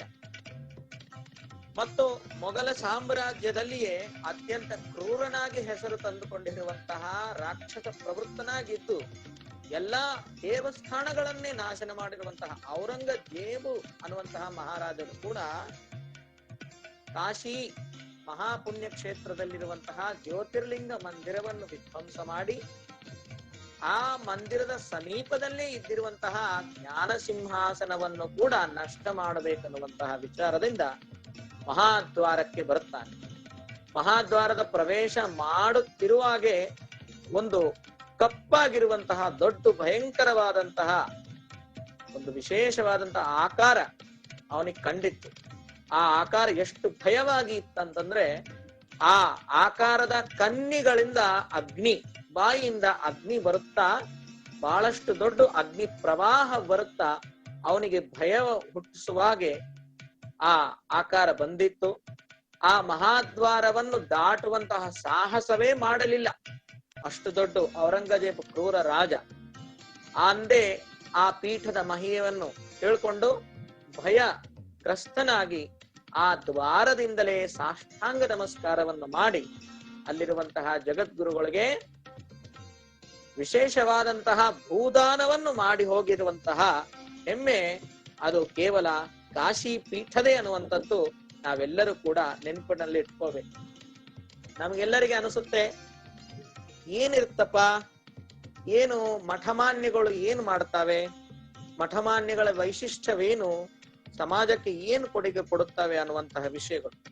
ಐಕ್ಯತಾ ಮಂಡಳಿಯವರು ಮಾಡಿರುವಂತಹ ಈ ವಿಶೇಷವಾದಂತಹ ಸಾಧನೆಯಿಂದ ಕಾಶಿಪೀಠದ ಇತಿಹಾಸ, ಕಾಶಿಪೀಠದ ಜಗದ್ಗುರುಗಳ ಮಹಿಮೆ, ಕಾಶಿಪೀಠದ ಪೂರ್ವಾಚಾರ್ಯರ ತಪಸ್ಸು, ಅವರ ಜ್ಞಾನದ ವಿಶಿಷ್ಟ ಇಷ್ಟಿತ್ತಲ್ಲ. ಇಂದಿನ ದೊಡ್ಡ ದೊಡ್ಡ ಮಂತ್ರಿ ರಾಜರು, ಪ್ರಧಾನ ಮಂತ್ರಿಗಳಕ್ಕಿಂತಲೂ ಅಂದಿನ ರಾಜ ಮಹಾರಾಜರ ವೈಶಿಷ್ಟ್ಯ, ಶಕ್ತಿ, ಸಾಮರ್ಥ್ಯಗಳು ಬಹಳ ಹೆಚ್ಚಿದ್ರು ಕೂಡ ಅಂದಿನ ಜಗದ್ಗುರುಗಳ ಮುಂದೆ ಅವರೆಲ್ಲರೂ ಕೂಡ ಶರಣಾಗತರಾಗಿ ಹೋಗಿದ್ದಾರೆ ಅನ್ನುವಂತಹ ವಿಷಯವನ್ನು, ಈ ಎಲ್ಲ ವಿಷಯಗಳನ್ನು ನೋಡಿದ್ರೆ ನಮ್ಮೆಲ್ಲರಿಗೂ ಕೂಡ ಸ್ಪಷ್ಟವಾಗಿ ಅನಿಸ್ತಾ ಇದೆ. ಕೆಲವರಿಗೆ ಅನುಮಾನ ಬರ್ತಾ ಇರುತ್ತೆ, ಇವೆಲ್ಲವೂ ಕೂಡ ಸತ್ಯವೇನು, ಕಪೋಲ ಕಲ್ಪತೆಗಳು ಇರಬಹುದು ಅನ್ನುವಂತಹ. ಆದ್ರೆ ಈ ಎಲ್ಲಾ ಫರ್ಮಾನುಗಳು ಇದಮಿತ್ತಂ ಸತ್ಯವೇ ಅನ್ನುವಂತಹ ತೀರ್ಮಾನವನ್ನು ಅಲಹಾಬಾದ್ ಹೈಕೋರ್ಟಿನ ಒಂದು ಕೇಸ್ನಲ್ಲಿ 1932ನೇ ಇಸ್ವಿಯಲ್ಲಿ ಅಲಹಾಬಾದ್ ಹೈಕೋರ್ಟ್ ಈ ಎಲ್ಲಾ ಫರ್ಮಾನುಗಳು, ಈ ಎಲ್ಲಾ ದಾನ ಪತ್ರದ ವಿಷಯಗಳು ನಿಜವಾಗಲೂ ಸತ್ಯವೇ ಅನ್ನುವಂತಹ ವಿಷಯವನ್ನು ತಿಳಿಸ್ಕೊಡ್ತಾ ಇದ್ದಾರೆ.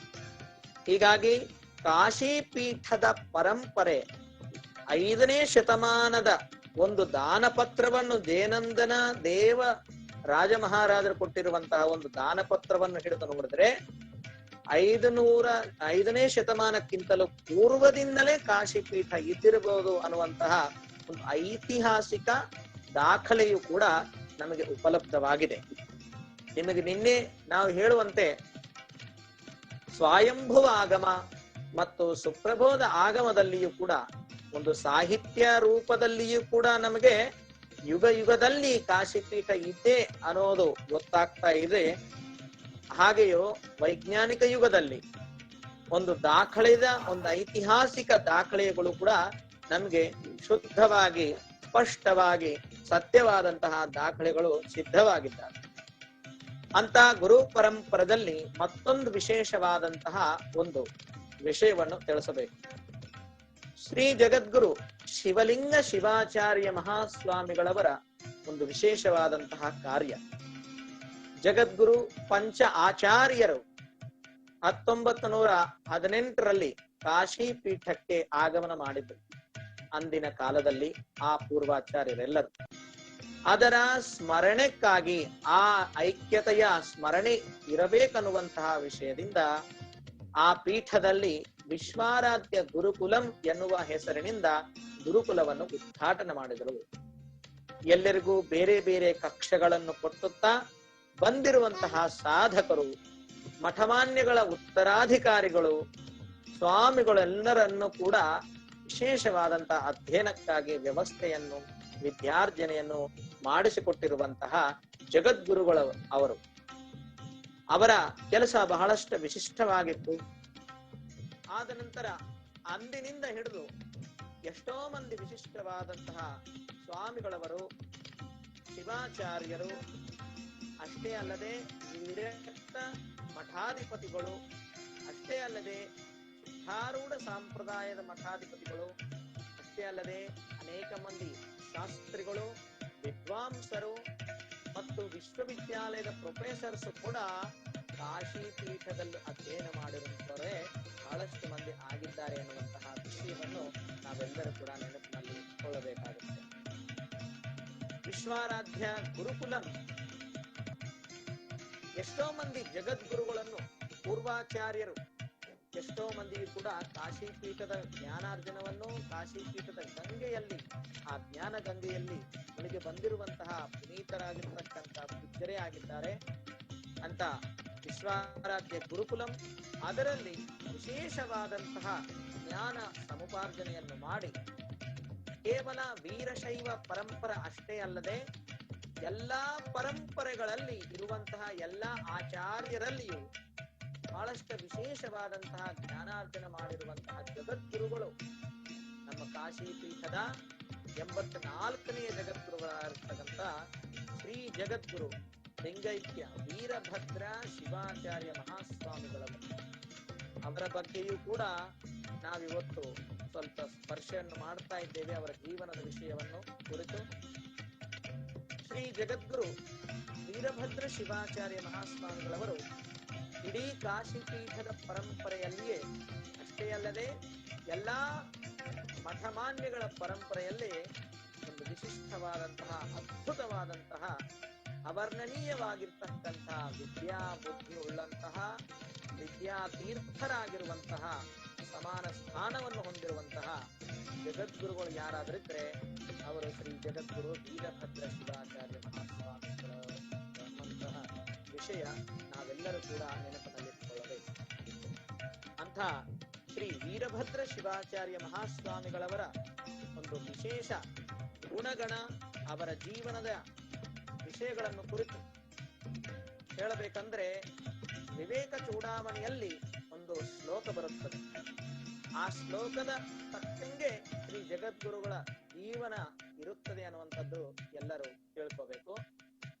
ಜಂತೂನಾಂ ನರ ಜನ್ಮ ದುರ್ಲಭಮತಃ ಪುಂಸ್ತ್ವಸ್ತತಾ ವಿಪ್ರತ ತಸ್ಮಾದ್ ವೈದಿಕ ಧರ್ಮ ಮಾರ್ಗ ಪರತ ವಿದ್ವತ್ವಮಸ್ಮಾತ್ ಪರಂ ಆತ್ಮಾನಾತ್ಮ ವಿವೇಚನಂ ಸ್ವನುಭವೋ ಬ್ರಹ್ಮಾತ್ಮನ ಸಂಸ್ಥಿತಿಃ ಮುಕ್ತಿರ್ನೋ ಶತ ಜನ್ಮ ಕೋಟಿ ಸುಕೃತೈಃ ಪುಣ್ಯೈರ್ವಿನಾ ಲಭ್ಯತೆ, ಪುಣ್ಯೈರ್ವಿನಾ ಲಭ್ಯತೆ. ಈ ಶ್ಲೋಕದಿಂದ ಎಷ್ಟೋ ವಿಶೇಷವಾದಂತಹ ವಿಚಾರವನ್ನು ತಿಳಿಸ್ತಾ ಇದ್ದಾರೆ. ಜಂತೂನಾಂ ನರಜನ್ಮ ದುರ್ಲಭಂ. ಜಂತು, ಪಶು, ಪಕ್ಷಿ ಎಲ್ಲ ಜನ್ಮಗಳಲ್ಲಿ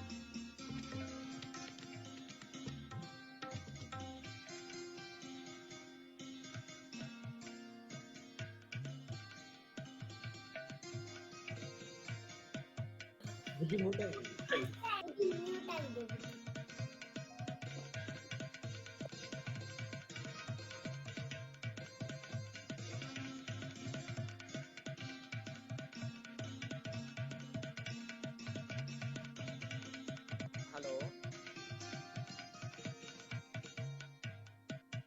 ಎಲ್ಲಿಂದ ನೀವು ಕೇಳಿಲ್ಲ?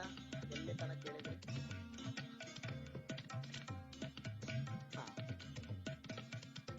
ಜಂತೂನಾಂ ನರಜನ್ಮ ದುರ್ಲಭಂ. ಈ ಶ್ಲೋಕದ ಭಾವವನ್ನು ತಿಳ್ಕೊಳ್ಳಿ. ಜಂತುಗಳಲ್ಲಿ 84 ಲಕ್ಷದ ಪ್ರಕಾರ ಜೀವರಾಶಿಗಳು ಈ ಭೂಮಂಡಲದಲ್ಲಿ ಇರ್ತಾರೆ ಅನ್ನುವಂತಹ ವಿಷಯ ಶಾಸ್ತ್ರದಲ್ಲಿ ಹೇಳಿರುವಂತಹ 84 ಲಕ್ಷ ಪ್ರಕಾರದ ಜೀವನಗಳಲ್ಲಿ ಮಾನವ ಜನ್ಮ ಅನ್ನೋದು, ನರ ಜನ್ಮ ಅನ್ನೋದು ಅತ್ಯಂತ ದುರ್ಲಭವಾಗಿರ್ತಕ್ಕಂಥ ಜನ್ಮ. ಅದರಲ್ಲಿಯೂ ಕೂಡ ದುರ್ಲಭವಾದಂಥದ್ದು ಏನು ಅಂತಂದ್ರೆ ಪುಂಸ್ತ್ವಂ, ಪುರುಷನಾಗಿರ್ತಕ್ಕಂಥ ಜನ್ಮ ಸಿಗೋದು ಅದಕ್ಕಿಂತಲೂ ಕಷ್ಟ ಅನ್ನುವಂತಹ ವಿಷಯ ಇಲ್ಲಿ ಹೇಳ್ತಾ ಇದ್ದಾರೆ. ಆಧ್ಯಾತ್ಮಿಕ ಸಾಧನೆ ಮಾಡಲಿಕ್ಕೆ ಮತ್ತು ನಿರಂತರವಾಗಿ ಸಾಧನದಲ್ಲಿ ತನ್ನನ್ನು ತಾನು ತೊಡ್ಕೊಳ್ಳಕ್ಕೆ ಮನುಷ್ಯತ್ವ ಸಿಗೋದು ಬಹಳ ಅಪರೂಪ ಅನ್ನುವಂಥದ್ದನ್ನು ಇಲ್ಲಿ ಹೇಳ್ತಾ ಇದೆ. ಅದರಲ್ಲಿಯೂ ಕೂಡ ಅದಕ್ಕಿಂತಲೂ ದುರ್ಲಭ ಏನು ಅಂತಂದ್ರೆ ವಿಪ್ರತ, ವೇದಾಧ್ಯಯನವನ್ನು ಮಾಡುವಂತಹ ಒಂದು ಅವಕಾಶ ಮತ್ತು ದೀಕ್ಷೆಯನ್ನು ಪಡೆಯುವಂತಹ ಸದ್ಗುರುವಿನ ಸಾನ್ನಿಧ್ಯವು ಸಿಗುವಂಥದ್ದು ಬಹಳಷ್ಟು ಅಪರೂಪ, ಅದು ದುರ್ಲಭ ಅನ್ನುವಂತಹ ವಿಷಯವನ್ನು ಹೇಳ್ತಾ ಇದ್ದಾರೆ. ಇನ್ನು ಅದಕ್ಕಿಂತ ದುರ್ಲಭ ಇನ್ನೊಂದಿದೆ. ಅದೇನು ಅಂತಂದ್ರೆ ವೈದಿಕ ಧರ್ಮ ಮಾರ್ಗ ಪರತ, ವೇದವನ್ನು ನಂಬುವಂತಹ ಜನಗಣತೆಯಲ್ಲಿ ಇರುವಂತಹ ಒಂದು ವಿಶೇಷವಾದಂತಹ ಸಾಧನೆ. ವೈದಿಕವನ್ನು ನಂಬೋರು, ವೇದವನ್ನು ನಂಬೋರು, ಆಗಮಗಳನ್ನು ನಂಬೋರು ಅಷ್ಟೇ ಅಲ್ಲದೆ ಅವೆಲ್ಲ ಅಧ್ಯಯನಗಳನ್ನು ಮಾಡುತ್ತಾ ಜೀವನದಲ್ಲಿ ಪ್ರತಿಯೊಂದು ಕ್ಷಣಕ್ಕೂ ಆ ವೈದಿಕ ಧರ್ಮ ಮಾರ್ಗ ಪರತನಾಗಿರುವಂಥದ್ದು ಬಹಳಷ್ಟು ಅಪರೂಪ. ಅಂತ ಜನ ಸಿಗೋದೇ ಇಲ್ಲ ಭೂಮಂಡಲದಲ್ಲಿ, ಬಹಳ ಕಡಿಮೆ. ಅದರಲ್ಲಿಯೂ ಕೂಡ ವಿದ್ವತ್ ಸಂಪಾದನೆ ಮಾಡೋದು ಮತ್ತಿಷ್ಟು ಕಠಿಣ. ವೇದ ಮಂತ್ರಗಳು, ವೇದ ಗುರುಕುಲವನ್ನು ಪ್ರವೇಶಿಸಿ ಅಧ್ಯಯನ ಮಾಡಿರುವಂತಹ ಬಹಳ ಮಂದಿ ಶಾಸ್ತ್ರಿಗಳು ಇರ್ತಾರೆ. ಆದ್ರೆ ಕೂಲಂಕುಷವಾಗಿ ವೇದದ ಅರ್ಥವನ್ನು, ಪ್ರತಿಯೊಂದು ಮಂತ್ರಕ್ಕೆ ಅರ್ಥವನ್ನು, ಪ್ರತಿಯೊಂದು ಮಂತ್ರದ ಪ್ರಯೋಗವನ್ನು, ಪ್ರತಿಯೊಂದು ಮಂತ್ರದ ಒಂದು ವಿಶಿಷ್ಟವಾದಂತಹ ಆಚಾರ ಪದ್ಧತಿಯನ್ನು ಜೀವನದಲ್ಲಿ ಅಳವಡಿಸಿಕೊಂಡಿರುವಂತಹ ವೈದಿಕರು ಬಹಳ ಕಡಿಮೆ ಆಗಿರ್ತಾರೆ. ಅವರು ಯಾರು ಇದನ್ನು ಜೀವನದಲ್ಲಿ ಆಚರಣೆ ಮಾಡ್ತಾರಲ್ಲ ಅವ್ರಿಗೆ ವಿದ್ವಾಂಸರು ಅಂತ ಕರೀತಾರೆ. ಅಂತಹ ವಿದ್ವತ್ತತೆಯು ಇದು ಬಹಳಷ್ಟು ಕಷ್ಟ. ಇದು ಎಲ್ಲಕ್ಕಿಂತಲೂ ಕಷ್ಟ ಅನ್ನುವಂತಹ ವಿಷಯದಲ್ಲಿ ತಿಳಿಸ್ತಾ ಇದ್ದಾರೆ. ಈ ವಿದ್ವತ್ತು ಕೂಡ ಇದ್ದರೆ ಇರಬಹುದು, ಆದ್ರೆ ಆತ್ಮಾನಾತ್ಮ ವಿವೇಚನ ಇರುವಂತಹ ವ್ಯಕ್ತಿ ಸಿಗೋದೇ ಇಲ್ಲ. ಕೋಟ್ಯಾಂತರ ಜನರಲ್ಲಿ ಯಾರೋ ಒಬ್ಬರಾಗಿ ಆತ್ಮಾನಾತ್ಮ ವಿವೇಕ ಉಳ್ಳಂತಹ ಮನುಷ್ಯನಿರ್ತಾನೆ ಅಂತ ವಿಷಯ ಹೇಳ್ತಾ ಇದ್ದಾರೆ. ಆತ್ಮಾನಾತ್ಮ ವಿವೇಕ, ಯಾವುದು ಸತ್ಯ, ಯಾವುದು ಅಸತ್ಯ, ಯಾವುದು ಪುಣ್ಯ, ಯಾವುದು ಪಾಪ, ಯಾವುದು ನಾನು, ಯಾವುದು ನನ್ನದು ಅನ್ನುವಂತಹ ವಿಚಾರ ಉಳ್ಳಂತವರಿಗೆ ಆತ್ಮಾನಾತ್ಮ ವಿವೇಕರಂತಾರೆ. ನಾನು ಮತ್ತು ನಾನು ಅಂದ್ರೆ ಆತ್ಮ, ನನ್ನದು ಅನ್ನುವಂತಹ ಪದ ಎಲ್ಲೆಲ್ಲಿ ನಾವು ಬಳಸ್ತಾ ಇರ್ತೀವೋ ಅದೆಲ್ಲವೂ ಕೂಡ ಅನಾತ್ಮ. ಇಂಥ ಆತ್ಮಾನಾತ್ಮ ವಿವೇಕ ಉಳ್ಳಂತಹ ವಿವೇಕವಂತನು, ಅದನ್ನು ಸ್ವ ಅನುಭವದಲ್ಲಿ ತಂದಿರುವಂತಹ ವ್ಯಕ್ತಿ, ಸಾಧಕನು ಮತ್ತು ಬ್ರಹ್ಮಸ್ಥಿತಿಯಲ್ಲಿ ನಿರಂತರವಾಗಿ ಉಳಿದಿರುವಂತಹ ಸ್ಥಿತಿಯನ್ನು ಹೊಂದುವುದೇನಿದೆಯಲ್ಲ, ಇದು ಕೋಟ್ಯಾಂತರ ಜನರಲ್ಲಿ ಯಾರೋ ಒಬ್ಬರಿಗಷ್ಟೇ ಸಾಧ್ಯ ಅನ್ನುವಂತಹ ವಿಷಯ ಇಲ್ಲಿ ಹೇಳ್ತಾ ಇದ್ದಾರೆ. ಜೀವನದಲ್ಲಿ ಒಂದಕ್ಕಿಂತ ಒಂದು ದುರ್ಲಭ ಅನ್ನುವಂಥದ್ದನ್ನ ಇಲ್ಲಿ ತಿಳಿಸ್ತಾ ಇದ್ದಾರೆ. ಅದಕ್ಕಿಂತಲೂ ಮುಕ್ತಿಯನ್ನು ಹೊಂದೋದು, ಆತ್ಮಾತ್ಮ ಸ್ಥಿತಿಯಲ್ಲಿ ಇದ್ದು ಮುಕ್ತಿಯನ್ನು ಹೊಂದುವಂತಹ ಸ್ಥಿತಿಯನ್ನು ಹೊಂದಿರುವಂತಹ ಪುರುಷನು ಯಾರಾಗಿರ್ತಾರೋ ಅವರು ಈ ಜಗತ್ತಿನಲ್ಲಿ ಬಹಳಷ್ಟು ಅಪರೂಪ. ಅವರು ಯಾವಾಗೋ ಯುಗದ ಉದ್ಧಾರ ಮಾಡ್ಲಿಕ್ಕೆ ಹುಟ್ಟುತ್ತಾರೆ ಅನ್ನುವಂತಹ ವಿಷಯ ಇಲ್ಲಿ ಹೇಳ್ತಾ ಇದ್ದಾರೆ. ಈ ಎಲ್ಲಾ ಶತಕೋಟಿ ಸುಕೃತೈಹಿ, ಶತಕೋಟಿ ಜನ್ಮ ಸುಕೃತವೇ ಯಾವಾಗ ಪುಣ್ಯ ರೂಪದಲ್ಲಿ ಪರಿಪಕ್ವದ ಆಗುತ್ತೋ ಆವಾಗ ಸಮಾಜ ಉದ್ಧಾರಕ್ಕಾಗಿ, ಧರ್ಮೋದ್ಧರಣಕ್ಕಾಗಿ ಶ್ರೀ ಜಗದ್ಗುರು ವೀರಭದ್ರ ಶಿವಾಚಾರ್ಯರಂತಹ ಮಹಾನ್ ಪುರುಷರು ಭೂಲೋಕಕ್ಕೆ ಬರ್ತಾರೆ ಅನ್ನುವಂತಹ ವಿಷಯವನ್ನು ಇಲ್ಲಿ ಹೇಳ್ತಾ ಇದ್ದಾರೆ. ಈ ಶ್ಲೋಕದಲ್ಲಿ ಹೇಳಿರುವಂತಹ ನರಜನ್ಮವು, ಅದರಲ್ಲಿ ಪುಂಸ್ತತ್ವವು, ಅದರಲ್ಲಿ ವಿಪ್ರತ್ವವು, ಅದರಲ್ಲಿ ವೈದಿಕ ಧರ್ಮ ಮಾರ್ಗ ಪರತವು, ಅದರಲ್ಲಿ ವಿದ್ವತ್ವವು, ಅದರಲ್ಲಿ ಆತ್ಮಾನಾತ್ಮ ವಿವೇಕ, ಅದನ್ನು ಸ್ವಾನುಭವಕ್ಕೆ ತಂದುಕೊಂಡು ನಿರಂತರವಾಗಿ ಬ್ರಹ್ಮಸ್ಥಿತಿಯಲ್ಲಿರುವಂತಿದ್ದು ಮೋಕ್ಷವನ್ನು ಪಡುವಂತಹ ಈ ಎಲ್ಲ ವಿಚಾರಗಳು ಕೂಡ ಶ್ರೀ ಜಗದ್ಗುರು ವೀರಭದ್ರ ಶಿವಾಚಾರ್ಯ ಮಹಾಸ್ವಾಮಿಗಳವರ ಜೀವನದಲ್ಲಿ ಆಗಿದ್ದಾವೆ. ಅವರ ಜೀವನದ ಬಗ್ಗೆ ಸಂಕ್ಷಿಪ್ತವಾಗಿ ನಾವು ಹೇಳಕ್ ಪ್ರಯತ್ನ ಮಾಡ್ತಾ ಇದ್ದೇವೆ. ಸಮಯ ಆಗ್ತಾ ಇದೆ. ಗಂಗಾಧರ್ ಅವರೇ, ಸಮಯ ಆಗ್ತಾ ಇದೆಯಾ? ಇನ್ನ ಹೇಳ್ಬೋದಾ? ಮುಂದುವರಿಸಿ ಬುದ್ಧಿ. ವೀರಭದ್ರ ಶಿವಾಚಾರ್ಯ ಮಹಾಸ್ವಾಮಿಗಳವರು ಪೂರ್ವಾಶ್ರಮದಲ್ಲಿ ಆಂಧ್ರ ಪ್ರದೇಶದ ನಲಗೊಂಡ ಜಿಲ್ಲೆಯ ಚರ್ಲಪಲ್ಲಿ ಎಂಬ ಚಿಕ್ಕ ಗ್ರಾಮದ ಚಿದರೆ ಮಠದ ಅವರು ವೇದಮೂರ್ತಿ ನಾಗಭೂಷಣ ಶಾಸ್ತ್ರಿಗಳು ಮತ್ತು ಶ್ರೀಮತಿ ಶ್ಯಾಮಲಾಂಬಾ ದೇವಿ ಈ ಮಾಹೇಶ್ವರ ದಂಪತಿಗಳ ಪವಿತ್ರ ಗರ್ಭದಲ್ಲಿ ಶಾಲಿವಾಹನ ಶಕೆ 1826 ಶ್ರಾವಣ ಮಾಸದ ಪೌರ್ಣಿಮೆ ದಿನಾಂಕ 25/8/1904 ಪೂರ್ವಾಹ್ನ 11 ಗಂಟೆಗೆ 45 ನಿಮಿಷಕ್ಕೆ ಜನ್ಮ ತಾಳಿದರು. ಮುಂದೆ ಇವರಿಗೆ ಗುರಯ್ಯ ಎಂಬ ನಾಮಕರಣ ಮಾಡಲಾಯಿತು. ಚೆರ್ಲಪಲ್ಲಿದ ಚಿದರೆ ಮಠದ ಈ ಮಠದ ಅತ್ಯಂತ ವಿಶೇಷವಾದಂತಹ ಪಂಡಿತರನ್ನು ಕೊಟ್ಟಿರುವಂತಹ ಮಠ ಅಂತ ಪರಂಪರೆ. ಈ ಮಠದ ವಂಶಸ್ಥರಲ್ಲಿ ಒಬ್ಬರು ಆಗಿ ಹೋಗಿದ್ರು. ಅವರ ಹೆಸರು ವೇದಮೂರ್ತಿ ಪಂಡಿತ ಶಿವಲಿಂಗಯ್ಯ. ಇನ್ನ ಒಬ್ಬರು ಪ್ರವೀಣರಾಗಿರ್ತಕ್ಕಂಥ ಪಂಡಿತರಾಗಿದ್ರು. ಅವರ ಹೆಸರು ವೇದಮೂರ್ತಿ ಪಂಡಿತ ಪ್ರಾಣಲಿಂಗಯ್ಯ, ವೇದಮೂರ್ತಿ ಗಂಗಾಧರಯ್ಯ ಮತ್ತು ವೇದಮೂರ್ತಿ ಪಂಡಿತ ನಾಗಭೂಷಣ ಶಾಸ್ತ್ರಿಗಳು. ಇವರೆಲ್ಲರೂ ಕೂಡ ಪ್ರಮುಖ ವ್ಯಕ್ತಿಗಳಾಗಿದ್ರು. ಇಂತಹ ಪಾಂಡಿತ್ಯ ಪರಂಪರೆಯ ವಂಶದಲ್ಲಿ ಗುರಯ್ಯನ ಅರ್ಥಾತ್ ವೀರಭದ್ರ ಅಯ್ಯ ಅವರ ಜನ್ಮವಾಯಿತು. ಇಂಥ ವಿಶೇಷ ಪಂಡಿತರ ವಂಶದಲ್ಲಿ ಜನ್ಮವಾಗಿದ್ದ ಶ್ರೀ ವೀರಭದ್ರ ಜಗದ್ಗುರುಗಳವರು ಅವರ ಜನ್ಮಸ್ಥಾನವಾದ ಚರ್ಲಪಲ್ಲಿಯಲ್ಲಿ ಮತ್ತು ನಲಗೊಂಡದಲ್ಲಿ ತೆಲುಗು 7ನೇ ಇಯತ್ತೆವರೆಗೆ ಅಭ್ಯಾಸವನ್ನು ಪೂರ್ಣ ಮಾಡಿದರು. ಓದು ಒಕ್ಕಾಳ ಬುದ್ಧಿ ಮುಕ್ಕಾಳ ಎನ್ನುವಂತೆ ಪ್ರಾಥಮಿಕ ಶಾಲೆಯಲ್ಲಿ ಅಧ್ಯಯನ ಮಾಡುತ್ತಿರುವಾಗಲೇ ಶ್ರೀ ವೀರಭದ್ರಯ್ಯನವರು ಕವಿತೆಗಳನ್ನು ರಚಿಸಿದ್ದನು. ಅಂತಲೇ ಈತನಿಗೆ ಬಾಲಕವಿ ಎಂಬ ಬಿರುದು ಬಾಲ್ಯದಲ್ಲಿಯೇ ದೊರಕಿತ್ತು. ನೋಡ್ರಿ, ಹುಕ್ಕೇರಿ ಶ್ರೀಗಳು ಹೇಳಿರುವಂತಹ ವಿಷಯವೂ ಕೂಡ ಇಲ್ಲಿ ಸ್ಪಷ್ಟವಾಗಿ ಆಗ್ತಾ ಇದೆ.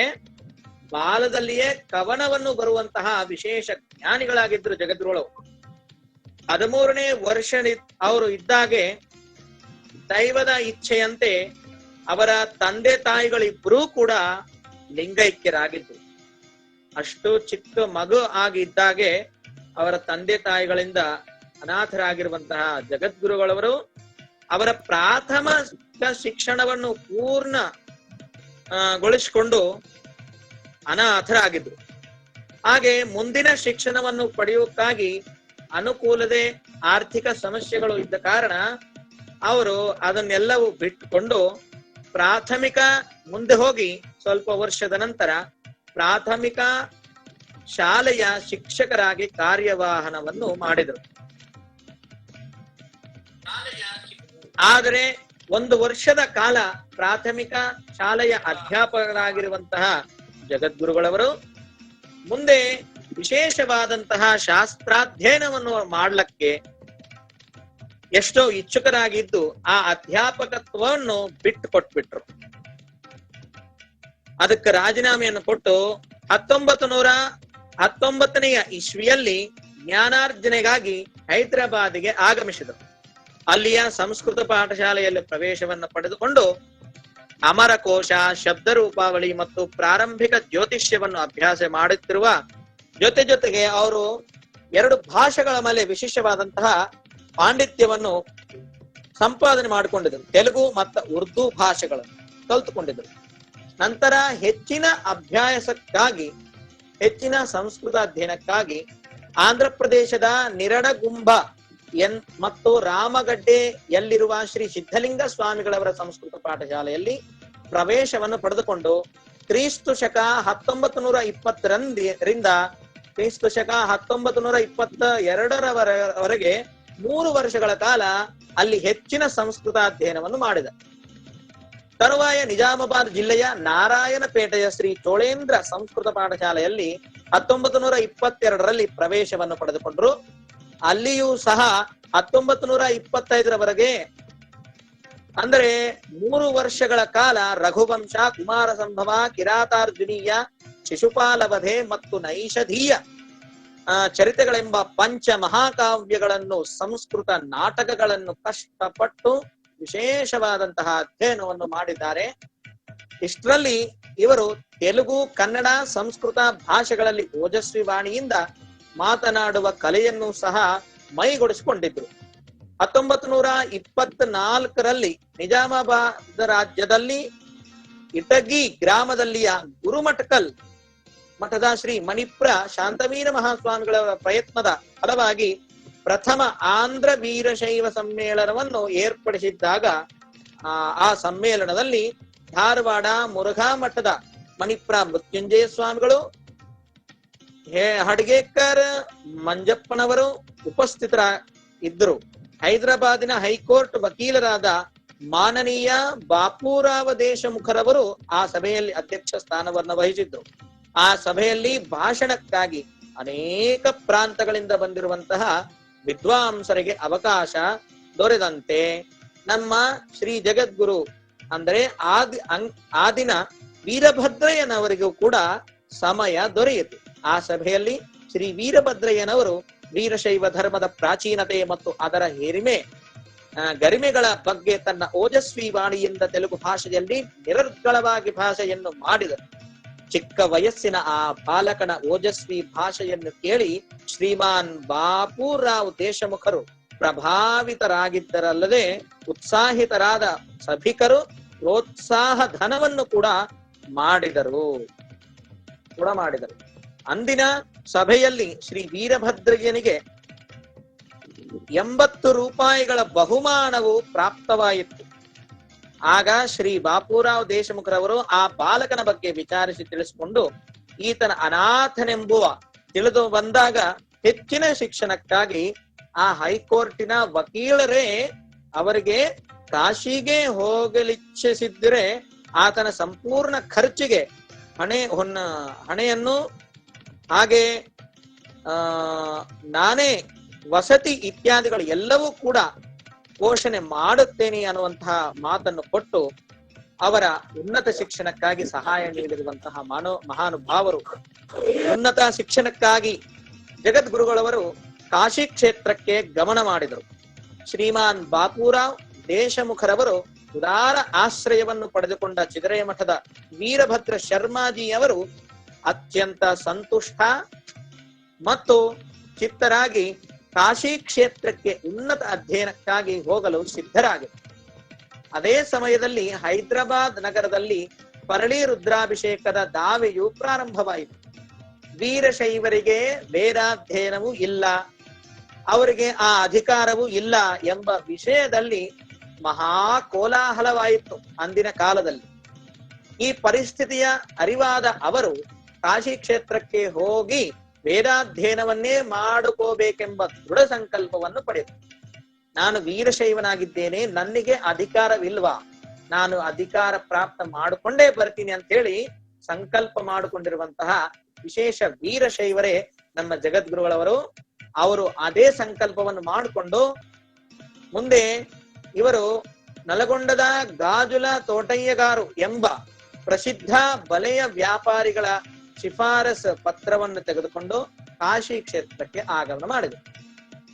ಅಂದಿನ ಕಾಶಿ ಪೀಠಾಧಿಪತಿಗಳಾಗಿದ್ದ 1008 ಜಗದ್ಗುರು ಶಿವಲಿಂಗ ಶಿವಾಚಾರ್ಯ ಮಹಾಸನ್ನಿಧಿಯವರ ಅನುಮತಿಯ ಮೇರೆಗೆ 1925ರಂದು ಶ್ರೀ ಜಗದ್ಗುರು ವಿಶ್ವಾರಾಧ್ಯ ಗುರುಕುಲದಲ್ಲಿ ಪ್ರವೇಶ ಪಟ್ಟಿದ್ರು. ಈಗ ಹಿಂದೆ ನಾವು ಹೇಳಿದಿವಲ್ಲ ವಿಶ್ವಾರಾಧ್ಯ ಗುರುಕುಲ ಅಂತ ಹೇಳಿತ್ತಂತ ಹೇಳಿ, ಅದರಲ್ಲಿ ಜಗದ್ಗುರುಗಳು ಪ್ರವೇಶ ಪಟ್ಟಿತು. ಕಾಶಿ ಕ್ಷೇತ್ರದ ವೇದ ವಿದ್ವಾಂಸರಾದ ಯೋಗೇಶ್ವರ ಪಾಠಕ ಇವರ ಅಂತೇವಾಸಿಗಳಾಗಿ ನಿರಂತರ 5 ವರ್ಷಗಳವರೆಗೆ ವೇದಾಧ್ಯಯನವನ್ನು ಮಾಡಿ ಸಕಲ ಕಲಕತ್ತಾದ ಬಂಗಾಲ ಸಂಸ್ಕೃತ ಅಸೋಸಿಯೇಷನ್ನಿನ ವೇದತೀರ್ಥ ಪರೀಕ್ಷೆಯನ್ನು 1930ರಲ್ಲಿ ಪಾಸು ಮಾಡಿದರು.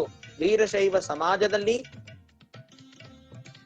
ಗೌಡದಾನಪುರದ ಪಂಡಿತ ವಿರೂಪಾಕ್ಷ ಒಡೆಯರ್ ಅವರು ಮೊಟ್ಟ ಮೊದಲು ವೇದತೀರ್ಥ ಪರೀಕ್ಷೆಯನ್ನು ಪಾಸು ಮಾಡಿಕೊಂಡಿದ್ದರು. ಅವರ ತರುವಾಯ ಪಂಡಿತ ಶ್ರೀ ವೀರಭದ್ರ ಶರ್ಮಾ ಅವರೇ ಆ ಉಪಾಧಿಯನ್ನು ಪ್ರಾಪ್ತ ಮಾಡಿಕೊಂಡಿರುವಂತದ್ದು ನಮ್ಮೆಲ್ಲರಿಗೂ ಕೂಡ ಅತ್ಯಂತ ಹೆಮ್ಮೆಯಾಗಿರ್ತಕ್ಕಂಥ ವಿಷಯ. ಪರಳಿಯ ಮಹಾರುದ್ರಾಭಿಷೇಕದಲ್ಲಿ ವೇದಾಧ್ಯಯನವೇ ಇಲ್ಲ ಅಂತೇಳಿ ಎಂಬುವ ಬ್ರಾಹ್ಮಣರಿಗೆ ಬುದ್ಧಿ ತೋರಿಸಲಕ್ಕೆ ವೀರಭದ್ರ ಶರ್ಮಾ ಅವರು ಕಾಶಿ ಕ್ಷೇತ್ರದಲ್ಲಿ ವೇದಾಧ್ಯಯನವನ್ನು ಮಾಡಿ ವೇದತೀರ್ಥ ಉಪಾಧಿಯನ್ನೇ ಪ್ರಾಪ್ತಿ ಮಾಡಿಕೊಂಡು 1930ರಲ್ಲಿ ಅದೇ ವರ್ಷ ಪರಳಿಯ ವ್ಯಾಜ್ಯವೂ ಮುಗಿದು ವೀರಶೈವರಿಗೆ ವೇದಾಧಿಕಾರ ಇದೆ ಎಂಬ ವಿಜಯವು ಪ್ರಾಪ್ತವಾಯಿತು. ಈ ವಿಜಯೋತ್ಸವದ ನಿಮಿತ್ತವಾಗಿ ಪರಳಿ ಕ್ಷೇತ್ರದಲ್ಲಿ 12/5/1930ರಿಂದ 22/5/1930ವರೆಗೆ 11 ದಿನಗಳ ಮಹಾರುದ್ರಾಭಿಷೇಕ ಕಾಶಿ ಜಗದ್ಗುರು ಶಿವಲಿಂಗ ಶಿವಾಚಾರ್ಯ ಮಹಾಸನ್ನಿಧಿಯವರ ಅಡ್ಡಪಲ್ಲಕ್ಕಿ ಮಹೋತ್ಸವ ಮತ್ತು ಧಾರ್ಮಿಕ ಮಹಾಸಭೆಯ ಸಮಾರಂಭಗಳನ್ನು ಪರಳಿಯ ವೀರಶೈವ ಮಹಾರುದ್ರಾಭಿಷೇಕ ಕಮಿಟಿಯು ಹಮ್ಮಿಕೊಂಡಿತ್ತು. ಈ ಸಮಾರಂಭಕ್ಕೆ ವೇದತೀರ್ಥ ಪಂಡಿತ ವಿರೂಪಾಕ್ಷ ಸ್ವಾಮಿ ಒಡೆಯರ್ ಮತ್ತು ಶ್ರೀ ಶಂಭುಲಿಂಗ ಶಿವಾಚಾರ್ಯ ಮಹಾಸ್ವಾಮಿಗಳವರು ಮತ್ತು ವೀರಭದ್ರ ಶರ್ಮಾ ಅವರು ಕೂಡ ಭಾಗಿ ಇದ್ದರು. ಇಂತಹ ಸಂದರ್ಭದಲ್ಲಿ ವೇದತೀರ್ಥ ಉಪಾಧಿಯನ್ನು ಪ್ರಾಪ್ತ ಮಾಡಿಕೊಂಡಿರುವಂತಹ ಚಿದರೆಮಠ ವೀರಭದ್ರ ಶರ್ಮಾ ಅವರನ್ನು ಸಹ ಆಹ್ವಾನಿಸಲಾಯಿತು. ವೀರಭದ್ರ ಶರ್ಮಾ ಅವರು ಕಾಶಿ ಮಹಾಸನ್ನಿಧಿಯವರ ದಿವ್ಯ ಸಾನ್ನಿಧ್ಯದಲ್ಲಿ ಅಲ್ಲಿಯ ಧಾರ್ಮಿಕ ಮಹಾಸಭೆಯಲ್ಲಿ ತರುಣರ ಕರ್ತವ್ಯ ಎಂಬ ವೀರಶೈವ ಆದ್ಯ ಕರ್ತವ್ಯ ಮತ್ತು ವೀರಶೈವ ಧರ್ಮ ಎಂಬ ವಿಷಯಗಳ ಮೇಲೆ ಅತ್ಯಂತ ಪ್ರಭಾವವಾಗಿರ್ತಕ್ಕಂಥ ಪ್ರವಚನಗಳನ್ನು ಮಾಡಿ ಸರ್ವರ ಪ್ರಶಂಸೆಗೆ ಪಾತ್ರರಾಗಿದರು. ಈ 3 ದಿನಗಳ ಸಭೆಯಲ್ಲಿ ಸೋಲಾಪುರ ಹೊಟಗಿ ಮಠದ ವೀರ ತಪಸ್ವಿ ಚನ್ನವೀರ ಶಿವಾಚಾರ್ಯ ಮಹಾಸ್ವಾಮಿಗಳು ಮತ್ತು ಅಂದಿನ ಪಾಲಿಕೊಪ್ಪದ ಪಟ್ಟಾಧ್ಯಕ್ಷರು ಜಗದ್ಗುರು ಪ್ರಸನ್ನ ರೇಣುಕ ವೀರಗಂಗಾಧರ ಶಿವಾಚಾರ್ಯ ಮಹಾಸ್ವಾಮಿಗಳವರು ಕೂಡ ಉಪಸ್ಥಿತರಿದ್ದರೆಂಬುದು ಉಲ್ಲೇಖವಾಗಿರುವಂತಹ ವಿಷಯ. ಈ ರೀತಿಯಿಂದ ಜಗದ್ಗುರು ಮಹಾಸನ್ನಿಧಿಯವರು ವಿಶೇಷವಾದಂತಹ ಜ್ಞಾನಿಗಳು ಅನ್ನುವಂತಹ ವಿಷಯ ಇಡೀ ಪ್ರಪಂಚಕ್ಕೆ ಗೊತ್ತಾಗ್ತಾ ಇರುವಂತಹ ಸಮಯ. ವಿವಿಧ ವಿಷಯಗಳ ಪಾಂಡಿತ್ಯ. ಜಗದ್ಗುರು ಮಹಾಸನ್ನಿಧಿಯವರು ಒಂದು ಆಧ್ಯಾತ್ಮಿಕ ವಿಷಯವಲ್ಲದೆ ಅನೇಕ ವಿಷಯಗಳಲ್ಲಿ ಜ್ಞಾನಿಗಳಾಗಿದ್ರು. ಕಾಶಿ ಕ್ಷೇತ್ರದಲ್ಲಿ 1925ರಿಂದ 26ರವರೆಗೆ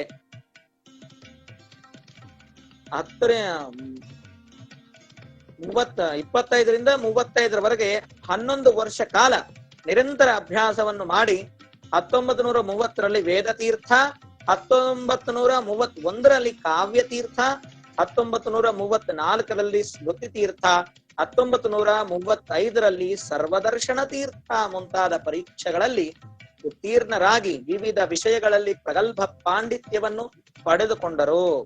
ಇದು ಅಲ್ಲದೆ ಮಥುರಾ ವ್ರಜ ಮಂಡಲದ ಸಾಹಿತ್ಯ ವಿಶಾರದ ಮತ್ತು ಧರ್ಮಾಚಾರ್ಯ ಉಪಾಧಿಗಳನ್ನು ಸಹ ಪಡೆದುಕೊಂಡಿರುವಂತಹ ವಿಶೇಷ ಪಾಂಡಿತ್ಯವುಳ್ಳಂತಹ ಜಗದ್ಗುರುಗಳವರು ಶ್ರೀ ವೀರಭದ್ರ ಜಗದ್ಗುರುಗಳು. ಇವರ ವಿವಿಧ ವಿಷಯಗಳ ಪಾಂಡಿತ್ಯವನ್ನು ಅನುಲಕ್ಷಿಸಿ ಕಾಶಿಯ ಸಂಸ್ಕೃತ ಸಾಹಿತ್ಯ ಸಮಾಜ ಸಂಸ್ಥೆಯ ಅಲ್ಲಿಯೂ ಕೂಡ 10ನೇ ವಾರ್ಷಿಕ ಮಹೋತ್ಸವದಲ್ಲಿ ಮಹೋಪಾಧ್ಯಾಯ ಪಂಡಿತ ಮುಕುಂದ ಝಾ ಇವರ ಅಧ್ಯಕ್ಷತೆಯಲ್ಲಿ ಪಂಡಿತ ವೀರಭದ್ರ ಶರ್ಮಾ ಅವರಿಗೆ ವಿದ್ಯಾರತ್ನ ಎಂಬ ಪದವಿಯನ್ನು ಕೂಡ ಪ್ರದಾನ ಮಾಡಲಾಯಿತು. ವಿದ್ಯಾರತ್ನ ಎಂಬ ಪದವಿ ಅಷ್ಟು ಸಾಮಾನ್ಯ ಅಲ್ಲ. ಅಂತ ವಿದ್ಯಾರತ್ನ ಪದವಿಯನ್ನು ಕೂಡ ಶ್ರೀ ಜಗದ್ಗುರು ವೀರಭದ್ರ ಶಿವಾಚಾರ್ಯರಿಗೆ ಪ್ರಾಪ್ತವಾಯಿತು. ಅದೇ ವಿಶೇಷವಾದಂತಹ ಸಮಯದಲ್ಲಿ ವೀರಭದ್ರ ಜಗದ್ಗುರುಗಳ ವಿಶೇಷವಾದ ಭಾಷಾ ಜ್ಞಾನವನ್ನು ನೋಡಿ ಅತ್ಯಂತ ಮೇಧಾವಿಗಳಾಗಿರ್ತಕ್ಕಂಥ ವೀರಭದ್ರ ಶರ್ಮಾ ಅವರು ಸಂಸ್ಕೃತ, ಪ್ರಾಕೃತ, ಪಾಲಿ, ತೆಲುಗು, ಕನ್ನಡ, ಹಿಂದಿ ಮತ್ತು ಮರಾಠಿ ಭಾಷೆಗಳಲ್ಲಿ ಪ್ರಭುತ್ವವನ್ನು ಸಂಪಾದಿಸಿದರಲ್ಲದೆ ಉರ್ದು, ಬಂಗಾಲಿ, ತಮಿಳು ಮತ್ತು ಇಂಗ್ಲಿಷ್ ಭಾಷೆಗಳಲ್ಲಿ ಕೂಡ ತಕ್ಕ ಮಟ್ಟಿಗೆ ತಿಳಿದುಕೊಂಡಿದ್ದವರು ಆಗಿದ್ರು. ಅಷ್ಟು ವಿಶೇಷವಾದಂತಹ ಭಾಷಾ ಜ್ಞಾನ ಶ್ರೀ ಜಗದ್ಗುರು ಮಹಾಸನ್ನಿಧಿಯವರಿಗಿತ್ತು. ಅಷ್ಟು ವಿದ್ವಾಂಸರಾಗಿದ್ರು. ಸಮಾಜದ ಹಿತಚಿಂತಕರಾಗಿದ್ದ ಇವರು ಸಮಾಜವನ್ನು ಜಾಗೃತಗೊಳಿಸಕ್ಕೆ ಲೇಖನ, ಭಾಷಣ ಮತ್ತು ಗ್ರಂಥ ನಿರ್ಮಾಣ ಕಾರ್ಯಗಳಲ್ಲಿ ಸದಾ ತಮ್ಮನ್ನು ತಾನು ತೊಡಗಿಸಿಕೊಂಡಿದ್ದರಾಗಿದ್ರು. ಪುರಾತತ್ವ ಪಾಂಡಿತ್ಯವೂ ಕೂಡ ಶ್ರೀ ವೀರಭದ್ರ ಜಗದ್ಗುರುಗಳಿಗೆ ಬಹಳ ವಿಶೇಷವಾಗಿ ಇತ್ತು. ಕೇವಲ ಬಹುಭಾಷಾ ವಿಶಾರದಷ್ಟೇ ಅಲ್ಲದೆ ಬಹುಲಿಪಿಯ ತಜ್ಞರೂ ಆಗಿದ್ದರು. ನಮ್ಮ ದೇಶದ 40 ತರಹದ ಪ್ರಾಚೀನ ಲಿಪಿಗಳನ್ನು ಬಲ್ಲವರಾಗಿದ್ದ ಇವರು ಪುರಾತತ್ವ ವಿಭಾಗದಲ್ಲಿಯೂ ಹೆಸರು ಮಾಡಿದರು. ಉತ್ತರ ಕಾಶಿಯ ಶಕ್ತಿ ಸ್ತಂಭದ ಮೇಲೆ ಕೆತ್ತಲ್ಪಟ್ಟ ಒಂದು ಪ್ರಾಚೀನ ಲಿಪಿಯನ್ನು ಉತ್ತರ ಕಾಶಿಯ ಶಕ್ತಿ ಸ್ತಂಭದ ಮೇಲೆ ಕೆತ್ತಲ್ಪಟ್ಟ ಒಂದು ಪ್ರಾಚೀನ ಲಿಪಿಯನ್ನು ಇವರು ಓದಿ ಅದರ ಅಭಿಪ್ರಾಯವನ್ನು ಬಿಹಾರ ಪ್ರದೇಶದ ಪುರಾತತ್ವ ಎಂಬ ಒಂದು ಹಿಂದಿ ಪತ್ರಿಕೆಯಲ್ಲಿ ಪ್ರಸಿದ್ಧ ಮಾಡಿಸಿದರು. ಪಂಡಿತ ವೀರಭದ್ರ ಶರ್ಮರ ಲಿಪಿ ಪಾಂಡಿತ್ಯವನ್ನು ಇತಿಹಾಸ ತಜ್ಞರು ಪ್ರಶಂಸಿತರಲ್ಲದೆ ವಿದೇಶದ ರಾಯಲ್ ಏಷಿಯಾಟಿಕ್ ಸೊಸೈಟಿಯಿಂದ ಇವರನ್ನು ಬಹಳಷ್ಟು ಪ್ರಶಂಸೆಗೊಂಡಿದ್ದಾರೆ. ಒಂದು ವಿಶೇಷವೇನೆಂದ್ರೆ 1933 ಅಂದರೆ ಇವರು ಓದಿ ಅರ್ಥ ಮಾಡುವವರಿಗೆ ಆ ಲೇಖನದ ಅರ್ಥವು ಯಾರಿಗೂ ಸರಿಯಾಗಿ ತಿಳಿದಿಲ್ಲ.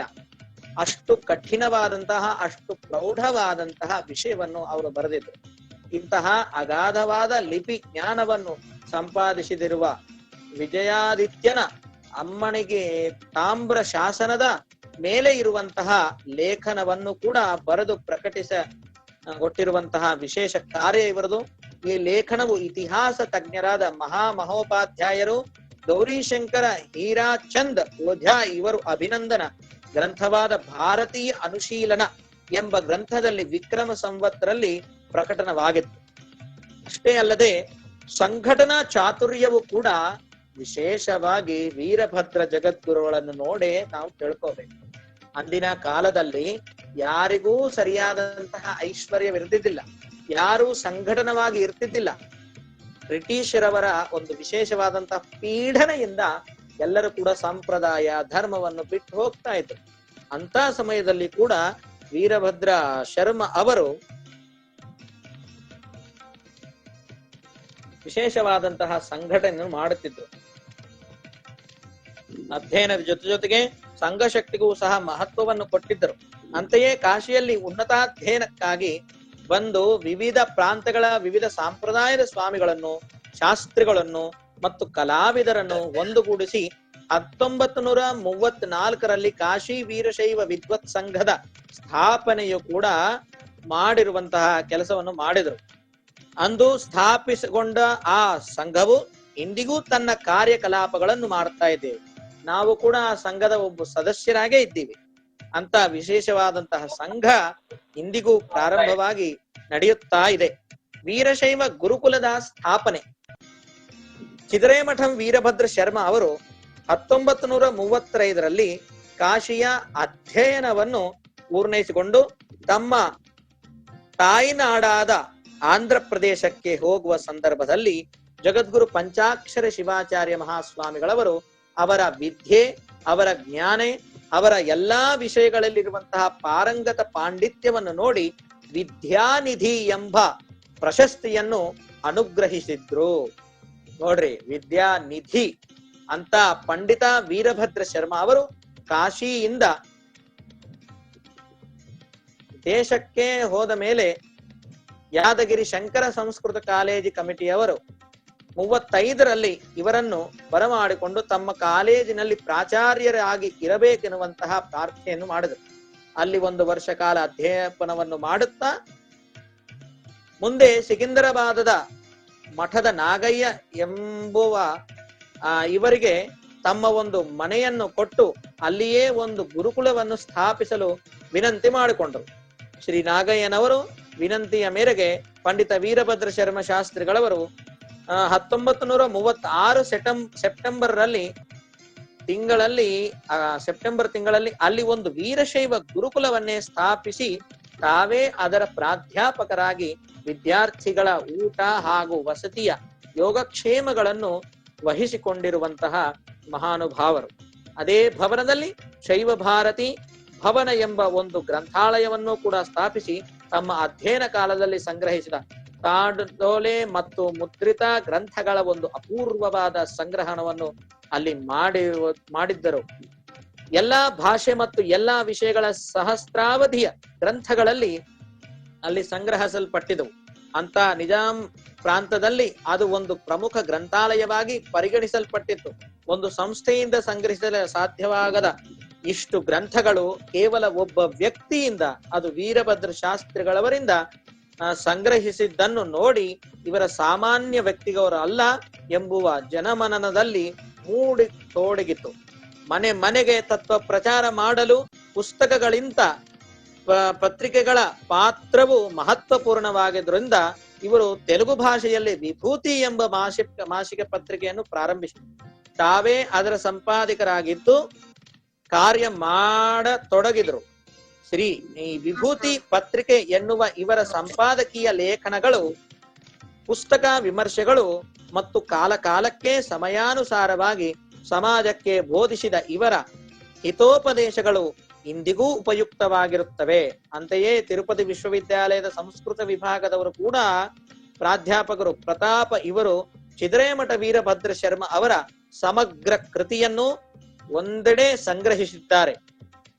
ಅಂತ ಶ್ರೀ ಜಗದ್ಗುರು ವೀರಭದ್ರ ಶಿವಾಚಾರ್ಯ ಮಹಾಸ್ವಾಮಿಗಳವರು ಅಷ್ಟೇ ಅಲ್ಲದೆ ಅವರು ಅಂದಿನ ಸಮಯದಲ್ಲಿರುವಂತಹ ಶ್ರೀ ಪಂಚಾಕ್ಷರ ಶಿವಾಚಾರ್ಯ ಮಹಾಸ್ವಾಮಿಗಳವರ ಕೊನೆಯ ಸಮಯದಲ್ಲಿ ನಮ್ಮ ಮುಂದಿನ ಉತ್ತರಾಧಿಕಾರಿಗಳಾಗಿ ಶ್ರೀ ವೀರಭದ್ರ ಶರ್ಮ ಅವರೇ ಆಗಬೇಕೆನ್ನುವಂತಹ ವಿಚಾರವನ್ನು ಕೂಡ ಅವರ ಮೃತ್ಯು ಪತ್ರದಲ್ಲಿ ಉಲ್ಲೇಖ ಮಾಡಿದರು. ತಮ್ಮ ಪ್ರಕೃತಿಯ ಅಸ್ವಸ್ಥತೆಯಿಂದ ವೀರಭದ್ರ ಶಾಸ್ತ್ರಿಗಳವರ ಹೆಸರನ್ನು ಬರೆದಿಟ್ಟಿರುವಂತಹ ಪಂಚಾಕ್ಷರ ಶಿವಾಚಾರ್ಯರು ಲಿಂಗೈಕ್ಯರಾದ ಮೇಲೆ 1914ರಲ್ಲಿ ಲಿಂಗೈಕ್ಯರಾಗಿದ್ದಾರು. 1944ರಲ್ಲಿ ಲಿಂಗೈಕ್ಯರಾಗಿದ್ರು. ತಮ್ಮ ಹೆಸರಿಗೆ ಕಾಶಿಪೀಠ ಉತ್ತರಾಧಿಕಾರಿಯಾಗಿ ಮೃತ್ಯುಪತ್ರವನ್ನು ಬರೆದಿಟ್ಟಿರುವಂತಹ ಪಂಚಾಕ್ಷರ ಶಿವಾಚಾರ್ಯರು ಆದ ನಂತರ ಪಂಡಿತ ವೀರಭದ್ರ ಶಾಸ್ತ್ರಿಗಳವರು ದಿನಾಂಕ 3/5/1946ರಂದು ಕಾಶಿಪೀಠಕ್ಕೆ ಆಗಮಿಸಿದರು. ಅಂತ ಶಾಸ್ತ್ರಿಗಳು ವಿದ್ವಾಂಸರಾಗಿರ್ತಕ್ಕಂಥ ವೀರಭದ್ರ ಜಗದ್ಗುರುಗಳು ಪಂಚಾಕ್ಷರ ಶಿವಾಚಾರ್ಯ ಮಹಾಸ್ವಾಮಿಗಳವರ ಪುಣ್ಯಾರಾಧನೆಯನ್ನು ಮಾಡಿ ವಿಧಿವತ್ತಾಗಿ ನೆರವೇರಿಸಿದರು. ವೀರಭದ್ರ ಶಾಸ್ತ್ರಿಗಳವರು ಸಿಕಿಂದ್ರಾಬಾದ್ಗೆ ಹೋಗಿ ಅಲ್ಲಿಯ ತಮ್ಮ ಗ್ರಂಥಾಲಯದ ಎಲ್ಲಾ ಸಂಗ್ರಹಿಸಲ್ಪಟ್ಟಿರುವಂತಹ ಸಾಮಗ್ರಿಗಳನ್ನು, ಪುಸ್ತಕಗಳನ್ನು ಎಲ್ಲವನ್ನು ಕೂಡ ತೆಗೆದುಕೊಂಡು ಕಾಶಿ ಕ್ಷೇತ್ರಕ್ಕೆ ಮತ್ತೆ ಮರಳಿ ಬಂದದ್ದು. ಇಂಥ ವಿಶೇಷವಾದಂತಹ ಜ್ಞಾನ ಭಂಡಾರವನ್ನು ಇಡಲಕ್ಕೆ ಅವರೇ ಜ್ಞಾನ ಮಂದಿರವನ್ನು ಕೂಡ ನಿರ್ಮಾಣ ಮಾಡಿದರು. ಆ ವೀರಭದ್ರ ಶಾಸ್ತ್ರಿಗಳವರ ಪೀಠದ ವ್ಯವಸ್ಥೆಯನ್ನು ತಮ್ಮ ಆಡಳಿತಕ್ಕೆ ಒಳಪಡಿಸಿಕೊಂಡು ಲೋಪದೋಷಗಳನ್ನು ತಿದ್ದಿಸಿಕೊಡುತ್ತಿದ್ರು. ಇದೂ ಅಲ್ಲದೆ ತಮ್ಮ ಮುಂದಿನ ಪಟ್ಟಾಭಿಷೇಕಕ್ಕಾಗಿ ತಾವೇ ಸಿದ್ಧತೆಯನ್ನು ಮಾಡಿಕೊಂಡಿದ್ರು. ಕಾಶಿ ಪೀಠದಲ್ಲಿ ಅಧ್ಯಯನ ಮಾಡಿ ಹೋಗಿದ್ದ ಅಂದಿನ ರಾಂಭಾಪುರಿ ಪೀಠದ ಜಗದ್ಗುರುಗಳಾದ ಶ್ರೀ ಶಿವಾನಂದ ರಾಜೇಂದ್ರ ಮಹಾಸನ್ನಿಧಿಯವರನ್ನು ಈ ಪೀಠಕ್ಕೆ ಬರಮಾಡಿಕೊಂಡು ಅವರಿಂದಲೇ ಜಗದ್ಗುರುತ್ವ ಅಧಿಕಾರವನ್ನು ಪಡೆದುಕೋಬೇಕೆಂದು ನಿಶ್ಚಯಿಸಿದರು. ಮತ್ತು ವಿಧಿವತ್ತಾಗಿ ರಂಭಾಪುರಿ ಪೀಠದ ಜಗದ್ಗುರುಗಳೇ ಆಮಂತ್ರಣವನ್ನು ಕೊಟ್ಟು ಬರಮಾಡಿಕೊಂಡರು. ಪೂಜ್ಯ ರಂಭಾಪುರಿ ಮಹಾಸನ್ನಿಧಿಯವರು ಕಾಶಿ ಪೀಠದ ಆಮಂತ್ರಣದ ಮೇರೆಗೆ ರಂಭಾಪುರಿ ಪೀಠದಿಂದ ತಮ್ಮ ವಾಹನದಿಂದ ಬಂದು ಸಿಬ್ಬಂದಿಯನ್ನು ಕೂಡ ಕರ್ಕೊಂಡು ಬಂದು ಪ್ರಯಾಣವನ್ನು ಬೆಳೆಸಿದರು.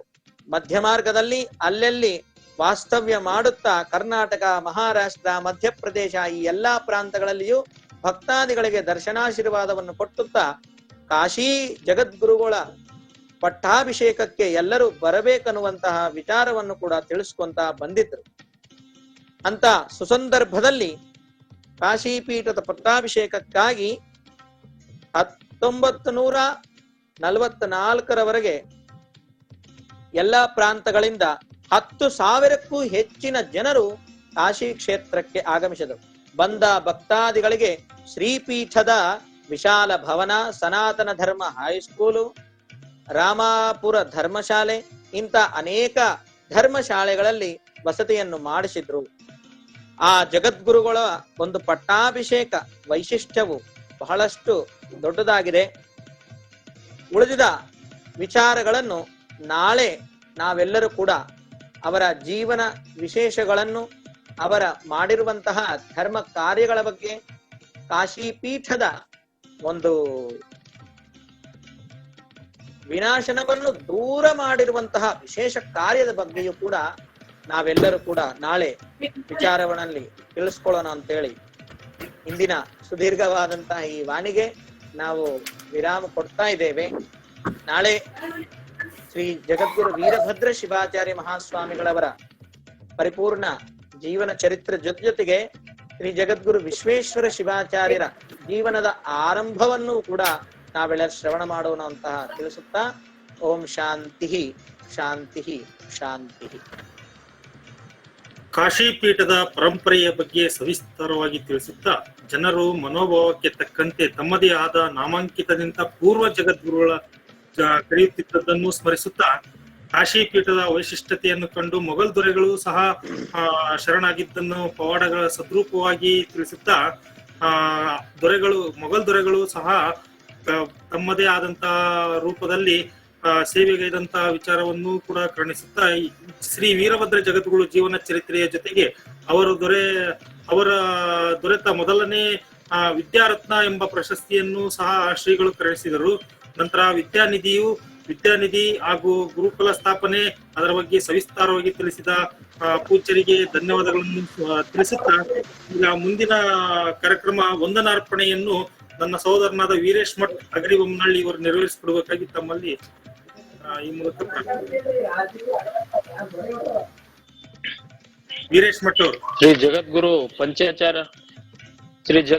ಪಂಚಾಚಾರ್ಯರನ್ನು ನನ್ನ ಮನದಲ್ಲಿ ನೆನೆಯುತ್ತಾ, ಕಾಶಿ ಪೀಠದ ಜಗದ್ಗುರುಗಳ ಪಾದಾರ ವೃಂದಗಳಿಗೆ ಭಕ್ತಿ ಪೂರ್ವಕ ಪ್ರಣಾಮಗಳನ್ನು ಸಲ್ಲಿಸುತ್ತಾ, ಶ್ರೀ ಕಾಶಿ ಪೀಠದ ಪರಂಪರೆ ಹಾಗೂ ಲಿಂಗೈಕ್ಯ ಶ್ರೀ ವೀರಭದ್ರ ಶಿವಾಚಾರ್ಯ ಮಹಾಸ್ವಾಮಿಗಳ ಹಾಗೂ ಲಿಂಗೈಕ್ಯ ಶ್ರೀ ವಿಶ್ವೇಶ್ವರ ಶಿವಾಚಾರ್ಯ ಮಹಾಸ್ವಾಮಿಗಳ ಸ್ಮರಣೆ ಕುರಿತಂತೆ ಆನ್ಲೈನ್ ಪ್ರವಚನ ಮಾಲಿಕೆಯ 3ನೇ ದಿನದ ಪ್ರವಚನದ ಉಪದೇಶಾಮೃತ ನೀಡಿದ ನಿಗಮ ನಿರಾಜ ಭಾಸ್ಕರ ಷಡಸ್ಥಲ ಬ್ರಹ್ಮ ಶ್ರೀ ಗುರುಸಿದ್ಧ ಮಣಿಕಂಠ ಶಿವಾಚಾರ್ಯ ಮಹಾಸ್ವಾಮಿಗಳು ದಹಿ ವಡ್ಕರ್ ಬೃಹನ್ಮಠ ಬಾರ್ಶಿ ಇವರುಗಳ ಉಪದೇಶಾಮೃತ ಶ್ರವಣ ಮಾಡಿದ ನಾವು ಧನ್ಯರೆನ್ನುತ್ತಾ, ಅದೇ ರೀತಿ ನಮ್ಮೆಲ್ಲರಿಗೂ ತಮ್ಮ ಉತ್ತಮ ಕಂಠದಲ್ಲಿ ಘಂಟಾಘೋಷವಾಗಿ ಪ್ರಾಸ್ತಾವಿಕ ನುಡಿಗಳನ್ನಾಡಿದ ಷಡಸ್ಥಲ ಬ್ರಹ್ಮ ಡಾಕ್ಟರ್ ಚಂದ್ರಶೇಖರ ಶಿವಾಚಾರ್ಯ ಮಹಾಸ್ವಾಮಿಗಳು ಹಿರೇಮಠ ಹುಕ್ಕೇರಿ ಬೆಳಗಾವಿ ಜಿಲ್ಲೆ ಪರಮ ಪೂಜ್ಯರಿಗೆ ನಮ್ಮ ಐಕ್ಯತಾ ಮಂಡಳಿಯ ಪರವಾಗಿ ಧನ್ಯವಾದ ತಿಳಿಸುತ್ತಾ, ವೇದಘೋಷವನ್ನು ಮಾಡಿದ ಗುರುಕುಲ ಸಾಧಕರಿಗೂ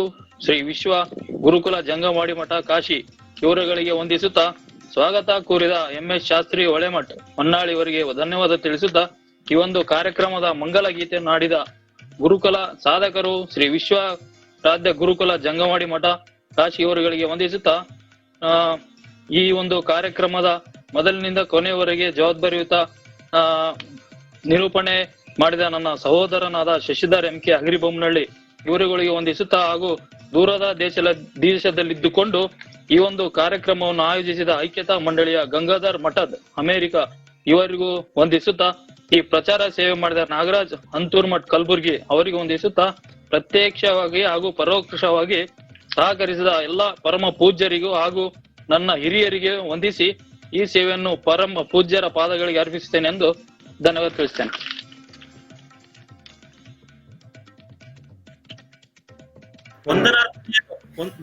ಧನ್ಯವಾದಗಳು. ವಂದನಾರ್ಪಣೆಯನ್ನು ಈ ದಿನ ಸೇವೆ ಮಾಡಿದ ವೀರೇಶ್ ಮಠ್ ಅವರಿಗೂ ವಂದಿಸುತ್ತಾ, ಈ ದಿನದ ಅಂತಿಮ ಘಟ್ಟವಾದ ಮಂಗಲ ಗೀತೆಯನ್ನು ಕರುಣಿಸಲಿರುವ ಗುರುಕುಲ ಸಾಧಕರು ವಿಶ್ವರಾಧ್ಯ ಗುರುಕುಲ ಜಂಗಮವಾಡಿ ಮಠ ಕಾಶಿ ಇವರುಗಳು ನಡೆಸಿಕೊಡಬೇಕಾಗಿ ಈ ಮೂಲಕ ಕೇಳಿಕೊಳ್ಳು.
Bye.